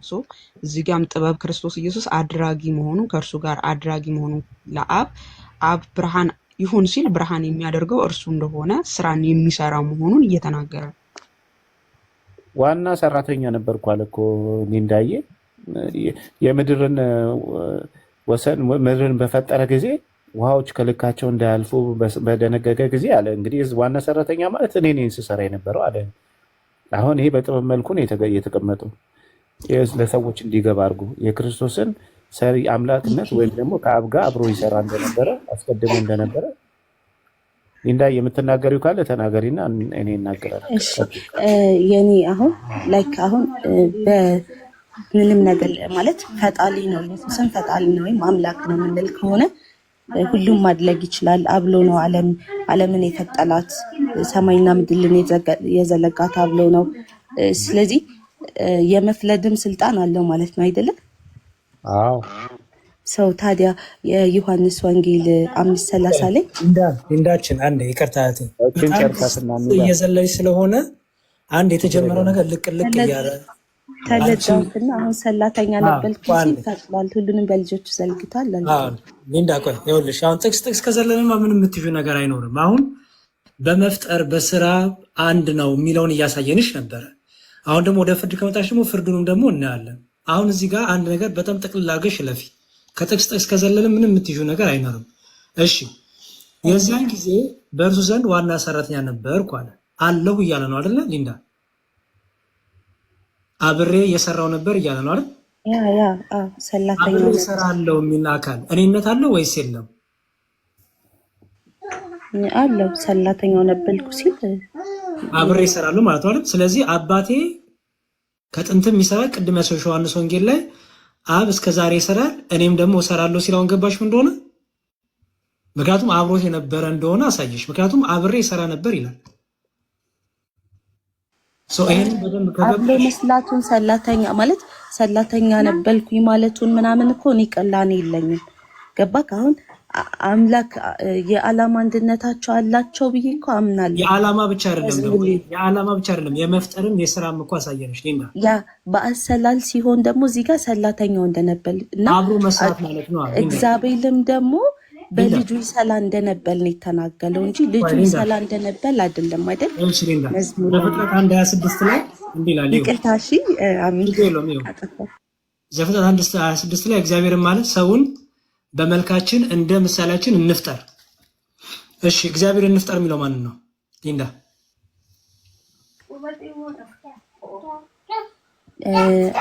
በምሳሌያችን እንፍጠር የሚለው ማንን ነው? እግዚአብሔር መላእክትን ነው? ኖ ሰዎችን ነው። ሰዎችን ሰው ካልተፈጠረም ገና ከመጀመሪያ ያሳይ ያኔ እግዚአብሔር ማለት በመልካችን ማን ነው እንፍጠር የሚለው? እግዚአብሔር ሰውን በመልካችን እንደ ምሳሌያችን እንፍጠር። ሰውን አይደለም የሚፈጥረው። ማን ነው እንፍጠር የሚለው? እዚህ ጋር እንፍጠር የሚለው እግዚአብሔር ማን ነው? አንተ ፈጠረ አይደለም ያልኩሽ። እንፍጠር ግን የሚለው ማን ነው? ሰዎችን ነው። ሰውም አልተፈጠረም ገና ሊፈጠር ነው። ሰው የተፈጠረ እኮ መላእክትንም ሰዎችን ነው። የመላእክት እገዛ ያስፈልገውማ እግዚአብሔር ሰው ሲፈጥር። አልገባትም። ተገባችኋል እንዴ ሊንዳ? እሷ እያለች ያለችው የሚፈጠሩትን መላእክትም ሰዎችም ነው። እንፍጠር ያለው እግዚአብሔር ብቸኛ ያልሆነ ማለት ሌላ አካል አብሮት እንዳለ የሚያመለክት ቃል ነው። እንፍጠር ሲል አብሮት ደግሞ የሚፈጥር የሚሰራ አካል እንዳለ የሚያመለክት ቃል ነው የሚለውን እንትን ሊያስይዝሽ ነው ሊንዳ። ያቆም እንፍጠር ሲል አንድ አይደለም ያለው ሰውን ያለው ሊንዳ። ሰዎችም ቢሆን ነው እንፍጠር የሚለው ብዙ ቁጥር በኋላ ላይ ሰዎች ስለሆነ ለሰዎች ይመጣል። ሰውን ካለው ግን አንድ ሰው ስለ አንድ ሰው ከተናገረ በኋላ እንፍጠር ሲል ደግሞ ራሱ ብዙ መሆኑን ነው የሚያሳየው። ለምሳሌ አንቺ የሆነ ነገር እንብላ ብለሽ ብትናገሪ ብዙ መሆናችሁ ነው የሚናገረው አይደለ? ወይም እንስራ ስትይ የሚሰራ ስራ አለ፣ እናንተ ግን ብዙ ናችሁ። የሆነ ስራ እየሰራችሁ እናንተ ብዙ ናችሁ። አሁን ሰውን እንፍጠር ሲል ያ እንፍጠር የሚለው አካል አንድ አይደለም ብዙ ነው እያለች ነው ተናጋሪው አካል።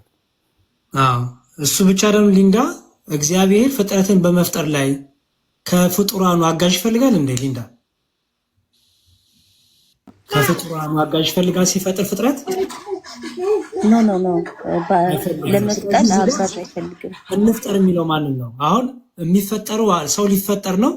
ያን ሰው ለመፍጠር ግን እግዚአብሔር ምን አለ? ሰውን በመልካችን እንደ ምሳሌያችን እንፍጠር ነው የሚለው። እግዚአብሔር ማንን ነው እንፍጠር ብሎ እያናገረ ያለው?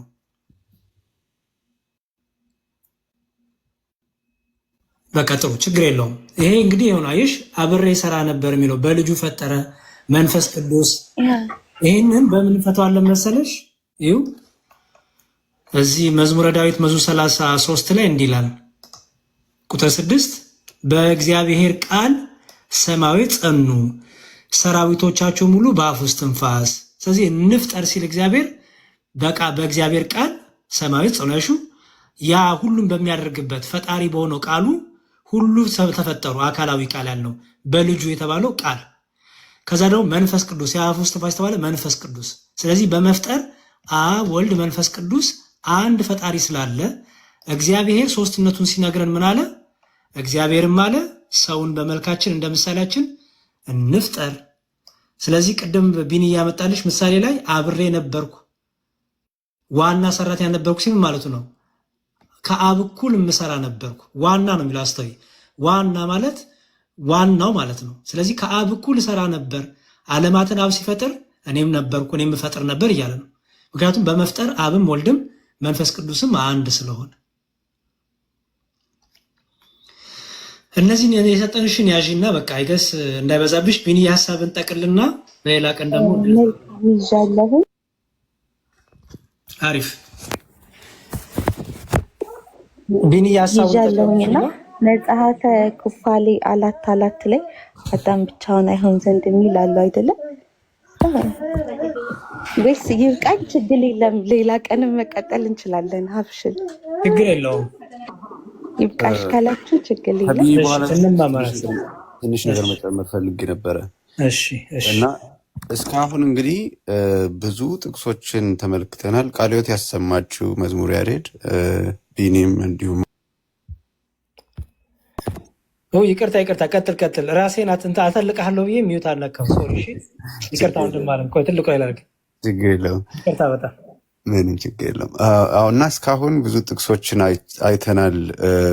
አምላክ ብቻ ሊያደርገው የሚችሉ ነገሮች ማለት ነው። ኢየሱስ ክርስቶስ ፈጣሪ መሆኑን የሚገልጹ ብዙ ጥቅሶችን አይተናል። ከዓለም በፊት መኖሩን፣ ዓለም ሳይፈጠር በፊት መኖሩን ብዙ ነገሮችን አይተናል። እና እስካሁን ግን ያልተዋጠላት እንዳየሁት ከሆነ ሊንዳ ኦኬ ይህንን አምኛለሁ ግን አምላክ መሆኑን አልተቀበልኩም አይነት ነገር ስትል ነበረ። እንደ ምሳሌ የሚያነሳችው የሆነ መላክ ላኪ ምናምን ብላ የገለጸችው ኤግዛምፕል ነበረ። እሱም ላይ ቢኒም ጠይቋት ነበረ።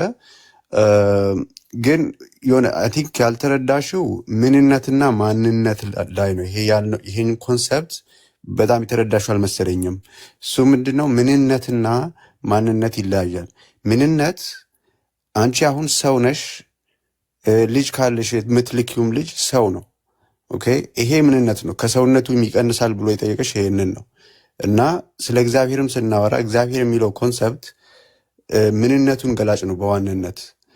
አብ እግዚአብሔር ተብሎ ሊጠራ ይችላል። ኢየሱስ ክርስቶስ አብን እግዚአብሔር ብሎ ሊጠራው ይችላል። ያው እግዚአብሔር ስለ ይሄ ልክ አዳም ባይዘወይ ነገሩ እንዳላሰፋ እንጂ አዳም የሚለው ለምሳሌ አዳም የሚለው ቃል በዕብራይስጥ ታርሙኛላችሁን መዝሙር ያሬድ አዳም ማለት በዕብራይስጥ ሰው እንደማለት ነው። ትርጉሙ ማለት ነው ሰው እንደማለት ነው። እኔ ሰው ነኝ፣ እኔ አዳም ነኝ ማለት እችላለሁ። አዳም ወንድሜ ምናምን ሲባል ይታወቃል ስንግባባ ስንነጋገር። እና ከዛ አንጻር ነው ኢየሱስ እግዚአብሔር ነው ስንል እንጂ ኢየሱስ አብ ነው አላልንም። እስካሁን ብዙ ጊዜ ያርሙሻል። እኛም እኮ አላልንም፣ እኛም እኮ ኢየሱስ አብ ነው አላልንም ሲሉሽ ነበር። እና ከዚህ አንጻር ነው ኢየሱስ እግዚአብሔር ነው ስንል ልክ አሁን ልጅሽ ሰው ነው እንደሚባለው ነው ለሰው ደግሞ ማለት ነው። ለእግዚአብሔር ደግሞ ወይም ለመለኮታዊ አካል እግዚአብሔር ወይ ደግሞ አምላክ የሚለውን ቃል እንጠቀማለን። እና የእግዚአብሔር ልጅ ሲባል እሱም እግዚአብሔር ነው ምንለው ከዚህ አንጻር ነው። የሰው ልጅ ሰው ነው እንደሚባለው የእግዚአብሔርም ልጅ እግዚአብሔር ነው ወይም የአምላክ ልጅ አምላክ ነው ሀሳቡ ማለት ነው። እና ይሄንን ሀሳብ ደግሞ ምናልባት እስልምና ላይ ትንሽ በአሁን ካለሽበት ሁኔታ እስልምናው ላይ ጠለቅ ብለሽ ከሆነ ይሄንንም ሊያስረዳሽ የሚችል ሀሳብ አለ። ምናልባት እሱ መጥቀስ ካለብኝ እሱ ምንድነው? ለአራህማን ልጅ የለውም እንጂ ቢኖረው ይሄንን ማማይም ከዚህ በፊት አንስተዋለች እና ግልጽ ይሆንልሻል ብዬ አስባለሁ። ለአራህማን ልጅ የለውም እንጂ ቢኖረው እኔ ለልጁ የተገዢዎች መጀመሪያ ነኝ በላቸው የሚል ሀሳብ አለ። ይሄ ምን ማለት ይመስልሻል? ተገቢ ስለሆነ ነው። አራህማን ማለት የአምላክ ስም ወይ አላህ ስም ነው አይደል? አላህ አምላክ ከሆነ እውነተኛ አምላክ ብቸኛ አምላክ ልጅ የምታምኘው አምላክ ልጅ ካለው ልጁን ትገዢለታለሽ ነው። ልጅ የለውም እንጂ ቢኖረው ትገዢለታለሽ። ልብ በይ፣ ቢኖረው ራሱ አላህን ብቻ ነው የምትገዛው አይደለም።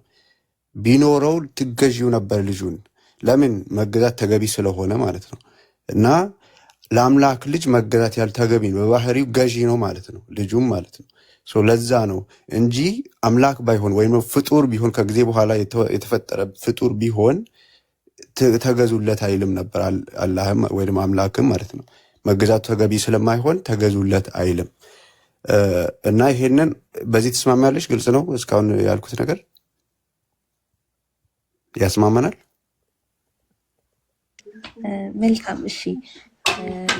ለአምላክ ልጅ ቢኖረው ለልጁ ትገዣለሽ? በአጭር አገላለጽ መገዛት ማለት ማምለክ ነው። ማምለክ? አዎ ማምለክ። አይ ኦኬ ኦኬ፣ በቃ በግልጽ ላጠቃልል፣ ግልጽ እንዲሆንልሽ ማለት የኔ ሀሳብ እንዳይመስልሽ። የተፍሲሩም የቁርአኑም ሁሉም አጠቃላይ ሀሳብ ይሄ ነው። ትንሽ ብዙ ደቂቃ አልፈጅም። እየተሰማችሁ ከሆነ ያ ማማል እስልምናው አሁን ቁርአን ላይ ከመግቡ ይሰማል ድምጼ? ወደ እስልምናው ሄደን ከምናይ አይ ክርስቲያኒቲ ላይ ብቻ ቆመን ቢሆን ደስ ይለኛል። እኔም አልፈለኩትም ባይዘው እስልምናው ላይ መግባቱን አንዴ እንማማር። በጣም ይቅርታ፣ እስልምናው ላይ መግባቱን እኔም አልፈለኩትም። ግን ምናልባት ተዋሽቷል ከተባለ ይኸው ሱረቱል ዙኽሩፍ ቁጥር 81 ላይ ለአራህማን ልጅ የለውም እንጂ ቢኖረው እኔ ለልጁ የተገዢዎች መጀመሪያ ነው ይበላቸው ይለዋል መሐመድን። አላህ እኔ ልጅ ቢኖረኝ ለልጄ መጀመሪያ ተገዢ ነህ ብሎ መሐመድን ሲያዘው እንመለከታለን። ግን የለኝም ነው። ቢኖረው ግን የሱ ልጅ አምላክ ስለሆነ ከአምላክ የሚመጣ አምላክ ስለሆነ ለዛ ለልጄ ትገዛ ነበር። ይህን ጥያቄ ጠይቀን ነበር ኡስታዞችን። ተመልከቱ። አላህ አላልኩም በደንብ አላህ ልጅ ቢኖረኝ አላህ አላልኩም በደንብ ያዝልኝ። አላህ ልጅ ቢኖረኝ እኔ ለዛ ለልጁ የተገዢዎች መጀመሪያ ነኝ በላቸው ይለዋል መሐመድን። አላህ ልጅ ቢኖረው መሐመድ ለዛ ለልጁ የሚገዛለት ምን ብሎ ነው? ማን ነው ያ ልጁ? ኦኬ በደንብ አድምጪኝ። በጣም ጥሩ። የተነሳው ሱረቱ ዙኽሩፍ ላይ አምላካችን አላህ ልጅ ቢኖረው ኖሮ ወይንም ጌታ አላህ የሚወልደው ነው ልጅን ቢይዝ ኖሮ ያ ልጅን ምን ይሆናል? አምላክ ስለሚሆን የልጁ የመጀመሪያ ተገዢ እኔ ይሆን ነበር በላቸው አለ ለነቢያችን አለይሂ ሰላቱ ሰላም።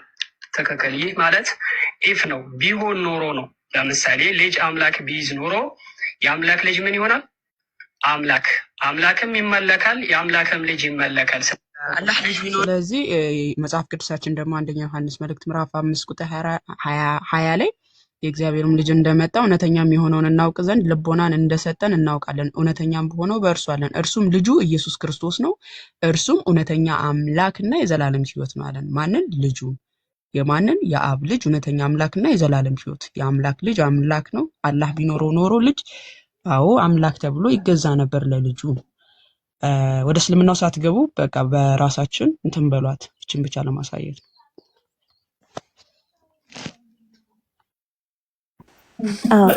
ያቆምንበት ላይ ብንቀጥል መዝሙር ላይ አደከምኩት። ግን ይህ ሀሳቡ ይጠቅልና እኔም ጠቅዬ በተለይ የክርስቶስ መገለጥ ምን እንደሆነ አብ ልጁን ላከ ስንል ወልድ ደግሞ በአብ ተላከ ስንል ፍቅርን የሚያሳይ የአንድነትን የፈቃድ አንድነትን የሚያሳይ ነው እንጂ አንዱ በላጭ፣ አንዱ ታናሽ፣ አንዱ የበላይ፣ አንዱ ታዛዥ፣ አንዱ አዛዥ በሚል ሴንስ አይደለም። ምክንያቱም መጽሐፍ ቅዱስ ይላል መሰለሽ ቆይ ቢኒ እንዲያው የሚቀጥልና የቢኒን ሀሳብ እንዳላነሳበት ቢኒሻ ሀሳብን ጨርስና እኔ እንትኔን እዘጋለሁ ብዬ ሮስ ሰጠሁኝ። እሺ ይቅርታ፣ ችግር የለም። መዝሙር ጨርስና ነው እኔ ለመዝጋት ብዬ ነው ሮዝ የሰጠሁት። ጨርስ ቢኒሽ፣ ችግር የለውም። ያው አንድ ምን ጠየቀች እና የቅድሙን እኮ ጥያቄ ጠይቃለች። አሁን ማለት ስለመፍጠል ስለማዘዝ ላይክ ስለመፍጠል ሰዎችን እንፍጠል ላይክ በሚለው ነገር ላይ አንስታት ነገርከኝ ነገር ነበር መዝሙር እና እዛው ላይ ደግሞ እኔ ሌላ ጥያቄ ልጠይቅህ ነበር መክፈት የምትችል ከሆነ። እሺ እኔ እሱን ያነሳው አንተ ነህ። ግን እየጠራ ቢሄድ መልካም ነው ዲያቆን። ማለት ይህ መላክ የሚለውንም ነገር ሳንጨርስ መጽሐፈ ኩፋሌ 4 ላይ ችግር የለም። ቆይ ሊንዳ ያብራሩልሻል። እኔ ቤት ውስጥ መጥቼ እመልስልሻለሁ። እሺ አሁን በጣም በዛብሽ ቢኒ። ግን ተመሳሳይ ሀሳብ ናቸው ብዬ ነውና ያ ኩፋሌ ላይ ያለው መላእክትን አለ ምናምን የሚለው እሱ ነው አይደል? ሀሳብ ቢኒ መልሱ ለሊንዳ ብቻ ሳይሆን እዚህ ጋር 1000 ሰው አለ ለሁሉም ስለሆነ መላክ የሚለውን ኃይለ ቃል እንደው አዲስ ኪዳን ላይ ብቻ ነው እያውጠነጠኑ የሚታየውና ከብሉይ ኪዳን ጀምሮ ጌታችን ኢየሱስ ተልኮ እንደሚመጣ እንዲሁም ደግሞ በብሉይ ኪዳንም ጀምሮ አባቱና መንፈስ ቅዱስ እንደላኩትም ተናጋሪ እንደሆነ ለምን ከብሉይ ኪዳን ጀምሮ ተናጋሪም እንደሆነ እሱ እንዲሁም ደግሞ ተላኪ መሆኑን ከብሉይ ኪዳን ጀምሮ ማሳየት ቢኖር መልካም ነው። ለምሳሌ ኢሳያስ 61 ላይ፣ ኢሳያስ 48 16 ላይ፣ ዘካርያስ 2:7 ጀምሮ ያለው ጌታችን ኢየሱስ እንደሚላክ ይናገራል። ራሱ እግዚአብሔር እንደሆነና በመካከላችን መጥቶ እንደሚያድነን እንዲሁም ደግሞ ራሱ እግዚአብሔር እንደሆነም የሚናገርበት ኃይለ ቃል ከብሉይ ኪዳን ጀምሮ ያለ ነው። አዲስ ኪዳን ላይ ብቻ ያተኮረ ሆነ ይሄ መላክ የሚለው ነገር ከብሉይ ኪዳንም ጌታ ኢየሱስ የተናገረው ነገር ነው። ይሄ ነብይ የሚያስብለው ወይም ደግሞ እኛ እንደምናስበው አምላክ ልኮት ከዛ እሱ ነብይ ሆኖ ምናምን የሚያስብል ነገር ሳይሆን ከብሉይ ኪዳን ጀምሮ ያለ ህልውናው ከድንግል ማርያም ያልሆነ እንደሆነ የሚያመለክቱ ቃላቶችን እንትኖችን ብታሳዩት። አሁን ብዙ ቦታ ረገጥንና እንትን ሆነ ማማዬ። ለዚህ ነበረ ቅድም እያንዳንዱ ነገር እየጨረስን እያንዳንዱ ነገር በደንብ አንሷን መቀበሏን ቼክ እያደረግን መረዳቷን አይ ቲንክ ብዙ ጥቅሶች ያዘጋጀችው ስላለ በቃ እሷ ያንን እንትን ማለት ነው። እና እንዴት እናደርግ ማማዬ? ወይ እሷ ትጨርስና ከጨረሰች በኋላ እንቀጥልኛ አጠቃላይ ሀሳቦች ላይ እንስጥ ወይስ ምን ይሻላል? አሁን ይሄን ኩፋሊን ወይ እንቀበላትና እዛ ላይ በቃ ማጠቃላይ ሀሳብ ብንሰጥ ወይም እንደኔ ኦኬ። እሺ ሰሚራም ስላለች ዘካርያስ 8:4-8 ብቻ ያሳያትና ማሜ ላለችው ከዛ በኋላ ወደ ማጠቃለያ እንስጥና ሊንዳዬ እኔ ቤት መጥቼ መልስልሻለሁ ጥያቄዎችሽን ማለት ነው። በተቻለ አቅም መጽሐፍ ቅዱስ እየከፈትኩኝ ችግር የለም። ከዛ አሁን ብዙ ነገር ስለሆነ ሀሳብ ተበታተነ። አንዱ ላይ እርግጥ ብለን ሳንጨርሰው እዛም ስለሄድን ሀሳብ ስለተበታተነ ነው። ችግር የለ። ያለብሽን ጥያቄዎች በጠቅላላ መጠየቅ ትችያለሽ። ግን ዘካርያስ ስንት ትላታለህ ቢኒ? 8:4 መሰለኝ።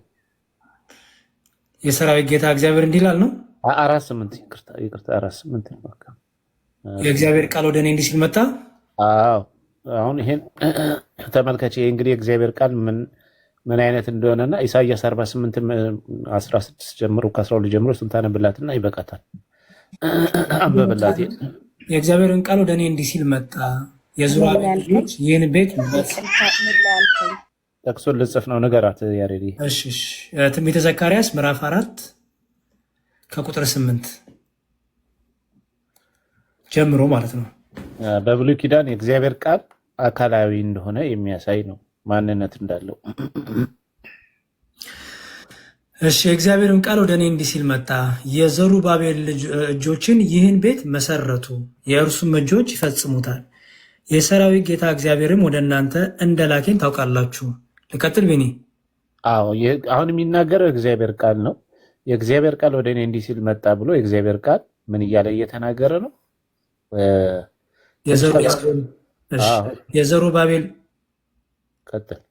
የዘሩባቤል እጆች ይህን ቤት መሰረቱ፣ የእርሱም እጆች ይፈጽሙታል። የሰራዊት ጌታ እግዚአብሔርም ወደ እናንተ እንደላከኝ ታውቃላችሁ። የሰራዊት ጌታ እግዚአብሔር ወደ እናንተ እንደላከኝ ታውቁኛላችሁ ያለው ማን ነው? የእግዚአብሔር ቃል ነው። ከዛ በኋላ እሺ ይቀጥል። የጥቂቱን ነገር ቀና የናቀ ማን ነው? እነዚህ ሰባቱ ደስ ብሏቸው በዙራቤል እጅ ቱንቢውን ያያሉ። እነዚህም በምድር ሁሉ የሚዛወሩ የእግዚአብሔር ዓይኖች ናቸው። እኔም መልሼ በመቅረዙ በስተቀኝና በስተግራ ያሉ እነዚህ ሁለት የወይራ ዛፎች ምንድን ናቸው አልኩት። ልቀጥል ቢኒ? ቀጥል እስከ መጨረሻ። ሁለተኛ መልሼ በሁለቱ የወርቁ ቧንቧዎች አጠገብ ሆነው የወርቁን ዘይት የሚያፈሱ እነዚህ ሁለቱ ቅርንጫፎች ምንድን ናቸው አልሁት። እርሱ መልሶ እዚህ ምን እንደሆኑ አታውቅምን አለኝ። እኔም ጌታዬ ሆይ አላውቅም አልሁት። ሁሉ ጌታ። እሺ ስለዚህ አሁን ከላይ ጀምሮ የእግዚአብሔር ቃል ወደ እኔ እንዲህ ሲል መጣ ብሎ የእግዚአብሔር ቃል ከዘሩባቤል ጋር ሲነጋገር እናያለን ማለት ነው። ደግሞ መልሼ ምን እንደዚህ ያልኩት ይላል። እሱም መልሶ ደግሞ እንደዚህ ይህን አታውቅም ወይ እያለ ይለኛል ይላል። ስለዚህ የእግዚአብሔር ቃል ራሱ በብሉይ ኪዳን አካላዊ ነው፣ ማንነት አለው። ከነቢያት ጋር ይነጋገር፣ ነቢያትን ይልክ ነበር፣ ነቢያትን ይነጋገር ነበር እና ምንድነው ኢሳይያስ 48 ከቁጥር 12 እስከ 16 አንብብላትና ብሉይ ኪዳን ላይ ክርስቶስ ከመምጣቱ በፊት ማን ነበረ? በእርግጥ ክርስቶስ የሚለው ስም በኋላ በስጋ ነው የወጣው፣ ግን ማን ነበር የሚለውን ያሳይሽና ከዛ ይበቃሻል ይመስለኛል። ሲበዛ ጥቅስም ትንሽ ይምታታብሻል አንቺ። እሺ ቁጥር 16 ከ12 ጀምሮ ይሻላል። ያዕቆብ ሆይ የጠራህንም እስራኤል ሆይ ስማኝ፣ እኔ ነኝ፣ እኔ ፊተኛው ነኝ፣ እኔም ኢሳይያስ 48 ከ12 እስከ 16። እሺ ያዕቆብ ሆይ የጠራህን እስራኤል ሆይ የጠራውም እስራኤል ሆይ ስማኝ፣ እኔ ነኝ፣ እኔም ፊተኛው ነኝ፣ እኔም ኋለኛው ነኝ። እጄንም ምድር መስርታለች፣ ቀኝም ሰማያትን ዘርግታለች። በጠራቸው ጊዜ በአንድነት ይቆማሉ። እናንተ ሁሉ በአንድነት ተሰብስባችሁ ስሙ። ከእነርሱ የተናገረ ማን ነው? እግዚአብሔር የወደደውን ፈቃዱን በባቢሎን ላይ ያደርጋል፣ ክንዱን በከላዳውያን ላይ ይሆናል። እኔ ራሴ ተናግሬያለሁ፣ እኔ ጠርቻችኋለሁ፣ አምጥቻችኋለሁም። መንገዱም ትከናወንለታለች። ወደ እኔ ቅረቡ፣ ይህንንም ስሙ። እኔ ከጥንት ጀምሬ በስውር አልተናገርኩም፣ ከሆነበት ዘመን ጀምሮ እኔ በዚያ ነበርኩ። አሁንም ጌታ እግዚአብሔርና መንፈሱ ልከውኛል ይላል። በቃ ሶስቱን አካላት እዚህ ጋር በግልጽ አስቀምጦልሻል። እኔ እንደ አካላይ ጀምሮ ሲናገር የነበረው አንድ አካል አለ፣ ሰማይ ምድርን የፈጠረ ያዕቆብን የጠራ ሰማይን በጠራው ጊዜ በፊቱ የሚሰበሰብ የአምላክነት ባህሪ ያለው እሱ ይወርድና ቁጥር 16 ላይ ከጥንት ጀምሮ እኔ በስውር አልተናገርኩም፣ አሁንም ከሆነበት ጊዜ ጀምሮ እኔ በዛ አለው ይልና አሁንም ጌታ እግዚአብሔርና ማን መንፈሱ ልከውኛል ይላል። ጌታ እግዚአብሔር እንዳለ መንፈሱ በመንፈሱና በጌታ እግዚአብሔር የተላከ ሌላ ደግሞ ሰማይና ምድርን የፈጠርኩ ብሎ የሚናገር አካል አለ። ሶስቱን አካላት እዚህ ጋር ያስቀምጥልሻል። ተልኮ መምጣቱን ክርስቶስ ይሄ ስለ ክርስቶስ የሚነገር ነው። በብሉይ ኪዳን በትንቢት የተነገረ ነው። ስለዚህ አብ ወልድ መንፈስ ቅዱስን ምንም እንኳን በብሉይ ኪዳን አብ ወልድ መንፈስ ቅዱስ ተብሎ ባይቀመጥም ግን ሶስቱ አካላት በግልጽ እንደዚህ ተቀምጠዋል ማለት ነው እና ሌላ ኩፋሌ ላይ ምናምን ያልሽውን እኔ ቤት መጥቼ መልስልሻለሁ። ሌሎችንም ጥያቄሽ ዮሐንስ 5:30 ላይ ከራሴ ምንም ማድረግ አልችልም ያለውን እሱን መልስልሻለሁ። አሁን ሲበዛም ለአንቺም የጻፍሽው ጥቅስ ራሱ ለየትኛው እንደሆነ ግራ ይገባሻል በኋላ ማለት ነው እና በእርግጥ ታነቢዋለሽ።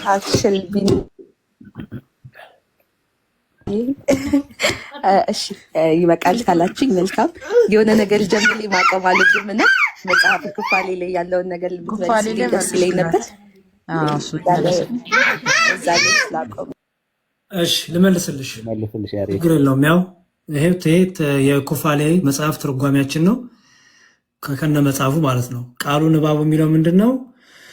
እሺ ወይ በለን እግዚአብሔር ለነ እግዚአብሔርም ለእኛ ነገረን። እንግዲህ ለእኛ ነገረን የሚለውን አይደለ ሊንዳ ጥያቄሽ? ያ አላት ላይ ለእኛ ነገረን የሚለው ብዙ ጊዜ የምትረዱት እናንተ ምንድን ነው? ያው እዛ እንፍጠር የሚለው መላእክትን እንደዚህ ነው፣ ይሄው ማስረጃው ነው የምትሉት። ታዲያ እዚህ ጋር ግን እግዚአብሔር ለእኛ ነገር ያለው ማን ነው ሲል አዳም ብቻውን ይኖር ዘንድ አግባብ አይደለም አለ፣ እንደ እርሱ ያለ ረዳት እንፍጠርለት እንጂ። ፈጣሪያችን እግዚአብሔር በአዳም እንቅልፍን አመጣበት፣ እሱም ተኛ። አሁን አስተዊ እግዚአብሔርም ለእኛ ነገረን ያለው በሙሴ በኩል ኦኬ። ያንን መጽሐፍ ኩፋሌን ሲያስቀምጥልን ያንን መጽሐፍ ወስዶ ያንን ታሪክ ወስዶ ዘጋቢው ከዛ ላይ ስለዘገበ ወይ ራሱ ዘጋቢ ማለት ነው። ኩፋሌ የተከፈለ ማለት ነው። ባይዘወይ ሰው የተከፈለ ነው። ያንኑ ቃል በዛ ቃል ላይ ነገረን። በኦሪት ዘፍጥረት ላይ ባለው ቃል ነገረን፣ በኦሪት ዘፍጥረት ላይ ባለው መጽሐፍ ነገረን የሚለውን ክፍል ለመያዝ እግዚአብሔርም ለእኛ ነገረን ብሎ አመጣ እንጂ እኛ ብሎ የሆነ ሰዎች በዛ ጊዜ አስቀድሞ ተፈጥረው ሰዎች በዛ ጊዜ አብረው ሆነው ከአዳም በፊት ሰው ተፈጥሮ ከዛ በኋላ በቃ እግዚአብሔር ለነሱ በሉ ሌላ ሰው ደግሞ ሊፈጥር ነው ብሎ ማለት አይደለም። ምክንያቱም ለእኛ የሚለው ሰው ነው ካልሽው አያስኬድም። ለምን? ከአዳም በፊት የተፈጠረ ሰውም የለም። ኦኬ። ጸሐፊው ደግሞ ለእኛ ብሎ ደግሞ መላእክትን አይደለም እየተናገረ ያለው። ስለዚህ በዘፍጥረት ቅድም ባነበብ ነው በዘፍጥረት በሙሴ ላይ አድሮ በዘፍጥረት ላይ ባለው ክፍሉ ነገረን። ኦኬ። ስለዚህ እግዚአብሔርም ለእኛ ነገረን ሲል እኛ በዛ ጊዜ ኖረን እግዚአብሔር አዳምን ሊፈጥር ስለፈለገ እኛን አማከረን ለማለት አይደለም። ኦኬ። በዘፍጥረቱ መጽሐፉ በቀደመችው መጽሐፉ ነገረን። ምክንያቱ ኩፋሌ ከዛች የተከፈለች መጽሐፍ ስለሆነች በዛ ለእኛ ነገረን ሲል በዛ መጽሐፍ ነገረን። ምኑን? እግዚአብሔር እንዴት እንደሰራ እግዚአብሔር እንዴት እንደፈጠረ ለእኛ ነገረን። ምን ብሎ? አዳም ብቻ ይኖር ዘንድ አግባብ አይደለም አለ። አይሹ አለን አይልም። አስተዊ አዳም ብቻውን ይኖር ዘንድ አግባብ አይደለም አለን አይልም። አለ ነው የሚለው። ለእኛ ነገረን ብሎ አለን ማለት ነበረበት። አረ ሊና አረን እየሰማሁኝ አለ አይሹ ለእኛ ነገረን ብሎ በመጽሐፉ የነገረንን ከዛ ደግሞ ምን አለ ደግሞ እግዚአብሔር አዳም ብቻ ይኖር ዘንድ አገባ አይደለም ዘንድ አዳም አይደለም ማለት እንደርሱ ያለ ረዳት እንፍጠርለት እንጂ ቅድም ምን አለን እንፍጠርለት ሲል ቅድም እንፍጠር የሚለው ሳይትሻለሁ አይሹ ይው ምን እዚህ ጋር ወወደ የእግዚአብሔር አምላክ ህድም ተላዕሌሁ ወኖመ ይላል ፈጣሪያችን አይሹ ፈጣሪያችን እግዚአብሔር በአዳም እንቅልፍን አመጣበት እሱም ተኛ ከአጥንቶቹ መካከል አንድ አጥንትን አንስቶ ሔዋንን ፈጠራት አይሹ አሁን ከአጥንቶቻችን መካከልም አላለም የመጀመሪያው ሰው አዳም ስለሆነ አጥንት ያለው ኦኬ ስጋም ያለው አዳም ነው ሌላ ፍጥረት አይደለም ይሄ እዚህ ጋር እኛን አማከረ ወይ እኛን ነገረን የሚለው እንዲያው አማከረን ወይ ምናምን ሌሎቹንም ፍጥረት አማከረ የሚል ሳይሆን በዛ በመጽሐፉ ነገረን አስቀድሞ በኦሪት መጽሐፍ በዘፍጥረት መጽሐፍ እንዴት ፍጥረት እንደፈጠረ ነገረን ኩፋሌ የተባለበት ምክንያት እንዲያውም ላስረዳሽ ኩፋሌ ማለት እንደሆነ ከራሴ እንዳላወራው ራሴሽ ይሄው መጽሐፈ ኩፋሌ ነው እሺ ምን ይላል ይሄው መግለጫው ላይ ኩፋሌ ማለት ነው ይላል እሺ ዝንቱ ነገረ ኩፋሌ ይህ የኩፋሌ ታሪክ ነው ኩፋሌ ማለት ዘተከፍለ እምኦሪት ከኦሪት የተከፈለ ማለት ነው ይላል አይሹ ከኦሪት የተከፈለ ወይም ከኦሪት የወጣ ማለት ነው ስለዚህ አስቀድሞ ነገረን የሚለው በኦሪት መጽሐፍ ነገረን እያለው ነው ገባሽ አይደል ሊንዳ እያዳመጥኩኝ ነው ያ ማለት ነው ነገረን የሚለው በዛ በኦሪት በነበረው በቀዳው መጽሐፍ ነገረን ምክንያቱም እቺ ኩፋሌ ከኦሪት ተከፍላ የወጣች መጽሐፍ ስለሆነች የኦሪቱን የምታብራራ ስለሆነች ኩፋሌ የተባለችበትን ምክንያት በዚህ ትርጉሜ ነው እንዲሁም ሌላ እውቀትም ሰጠውሽ ኩፋሌ ማለት ዘተከፍለ ከሚለው ወጣ ነው ኦሪት ከኦሪት የተከፈለች ማለት ነው አንድም እያለ ዘይከፍል አማራ ወጣ አመታት እያለ ይቀጥላል ኦኬ መልካም እሺ አመሰግናለሁ ሁላችሁንም ጥልቆይታ ነበረን እንዳየሰው ሰው የተፈጠረው በእግዚአብሔር መልክ ነው እንጂ በመላእክት መልክ አይደለም መላእክት ቢፈጥሩ ኖሮ እግዚአብሔር ጋር ሰውን እንደ መልካችን እንደ ምሳሌያችን እንፍጠር አይደለም ነበር አይሽ ስለዚህ የመላእክት መልክም የለውም ሰው የእግዚአብሔር መልክ ነው እንደዛ ብሎ ስለተቀመጠ ማለት ነው በመፍጠር ከእግዚአብሔር ጋር መላእክት ተባብሮ ቢሆን ኖሮ እንደዛ ተብሎ ማይነገርም እዛውን ያሬድ ያለልሽ ላይ መላእክት ራሱ ሲመሰክሩ ፈጠረ ብለው ነው እየመሰከሩ ያሉት እግዚአብሔር እንደፈጠረ ብለው ምስክርነት ሲሰጡ ያለው እንጂ እነሱ ፈጣሪም አይደሉም ከእግዚአብሔር ጋር በአንድነት በመፍጠር ስራ አይተባበሩም እንደዛ አይደለም እና ይሄ ነው ለማንኛውም ይበቃሻል መልካም ቢኒ በጣም ቆንጆ ቆይታ ነበረን መዝሙር ላይ ያለድ ማማዬ ሁላችሁንም አመሰግናለሁ ለሰጣችሁኝ ጊዜ ለሰጣችሁኝ ሰዓት አስገብታችሁ አክብላችሁ ወጣችሁ ፈቅዳችሁ እዚህ ጋር ቁጭ አልጋችሁ ጊዜያችሁን ስለሰዋችሁልኝ አመሰግናለሁ እሺ እየመጣች መልካም ያው ስለ ፍልድ ጠይቃችኋለሁ ብዬ አስባለሁ ይንቀጣል የኢየሱስ ክርስቶስ መፍለድ ይችላል አሁን መፍጠልና አየናደለ ይችላል በሚለው ከዛ ደግሞ መፍለድስ ላይ ይችላል የሚለውን ነገር ልናያለን ያው የአምላክነት ባህሊ ነው መፍጠልም መፍለድም የሱ ስልጣኖች ናቸው የአምላክነት ባህሊ ናቸው ብዬ ስለማምን በዛ ዙሪያ እናያለን አመሰግናለሁ በጣም እሺ ልውለድን ያሁን እሺ እመጣለሁ እሺ አመሰግናለሁ እንማማር በጣም ቃሉ ታሰማለን አሪፍ ፖይንት እሷም አይ ቲንክ በደንብ ተረድተዋለች እንዲሁም ጥሩ ሀሳብ ጥሩ ነገር ነው ያነሳው እናመሰግናለን ከሌሊቱ 9 ሰዓት ሆነብን እኔ ቢኒ ስንት ሰዓት እንደሆነ ባላቅም 8 ሰዓት ከሌሊቱ እሷ እኮ ቁርአንን አታንሱብኝ ስላለች ነው አይ ይሁና ይቻላል ጥሩ ነው እንጂ ቁርአኑን ሳናነሳ የኛን መመለሳችን አንዳንዴ ያስፈልጋል ግን አታንሷለች ማለት ይሄኛው ላይ ቃሪቱ ያሰማልን በድጋሚ መዝሙር በጣም አሪፍ ነው እንማማር እሺ በጣም ኢምፕሬስድ ሆኛለሁ እና አሪፍ ነው አጭር በሆነ ግን ብዙ ነገር የያዘ ነገር የነገርከን እና ቃሪቱ ያሰማልን አሚን ያብራሰማን ግን እዚህ ጋር አሁን እኔ ማለት ፈልገው የሆነ ሰው ለመረዳት እስከገባ ድረስ የሆነ ኮመን ግራውንድ አይደለም የሚያስፈልገን ማለት እንዲህ ሳትጠቅሱ ወይ ደግሞ እንዲህ ካላር እንዲህ መስፈርት አላስፈላጊ መስፈርት መውጣት አስፈለገ? እኔ አላወቅኩም። እንደዚህ እንዳትጠቅሱ እንደተባለ ጫና ስላለባት ነው። ማማርዬ ከሌላው አሁን ትስሎ እንደዛ ነው። ያን በርደኑን ለመቀነስ ነው እንጂ ብዙ እንትን እንደዛ እንኳን አይመስለኝም።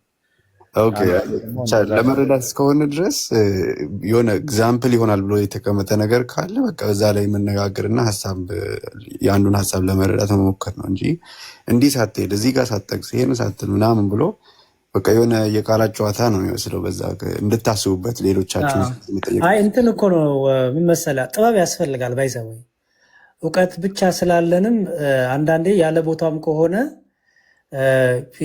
ከነዛ ሳይድ ያለውንም ደግሞ ድካም ያለባቸውን ፈተና ጫናም ሁሉ አንደርስታንድ ያደረገ ሌቭል ወርደንም ያንንም አንደርስታንድ ባደረገ መልኩ ማንሳትም ይቻላል። በጣም ኒኮ እስማማለሁ እኮ ኮምፔር ማድረጉ ግን በጣም ብዙ ፈተና ስላለባቸው በውስጥ በጣም ብዙ ጫና ስላለ እኛን አንደርስታንድ ጋር መጽሐፍ ቅዱስ ራሱን ችሎ በደንብ ቆሞ ማስረዳት ይችላል። ይህንንም ማሳየት በራሱ ይህን እንዲያውቁ ማድረግ ትልቅ ኦፖርቹኒቲ ነው። ሁለተኛ ብዙ ጊዜ አይነገራቸውም። ይሄ ሁሉ አይነገራቸውም።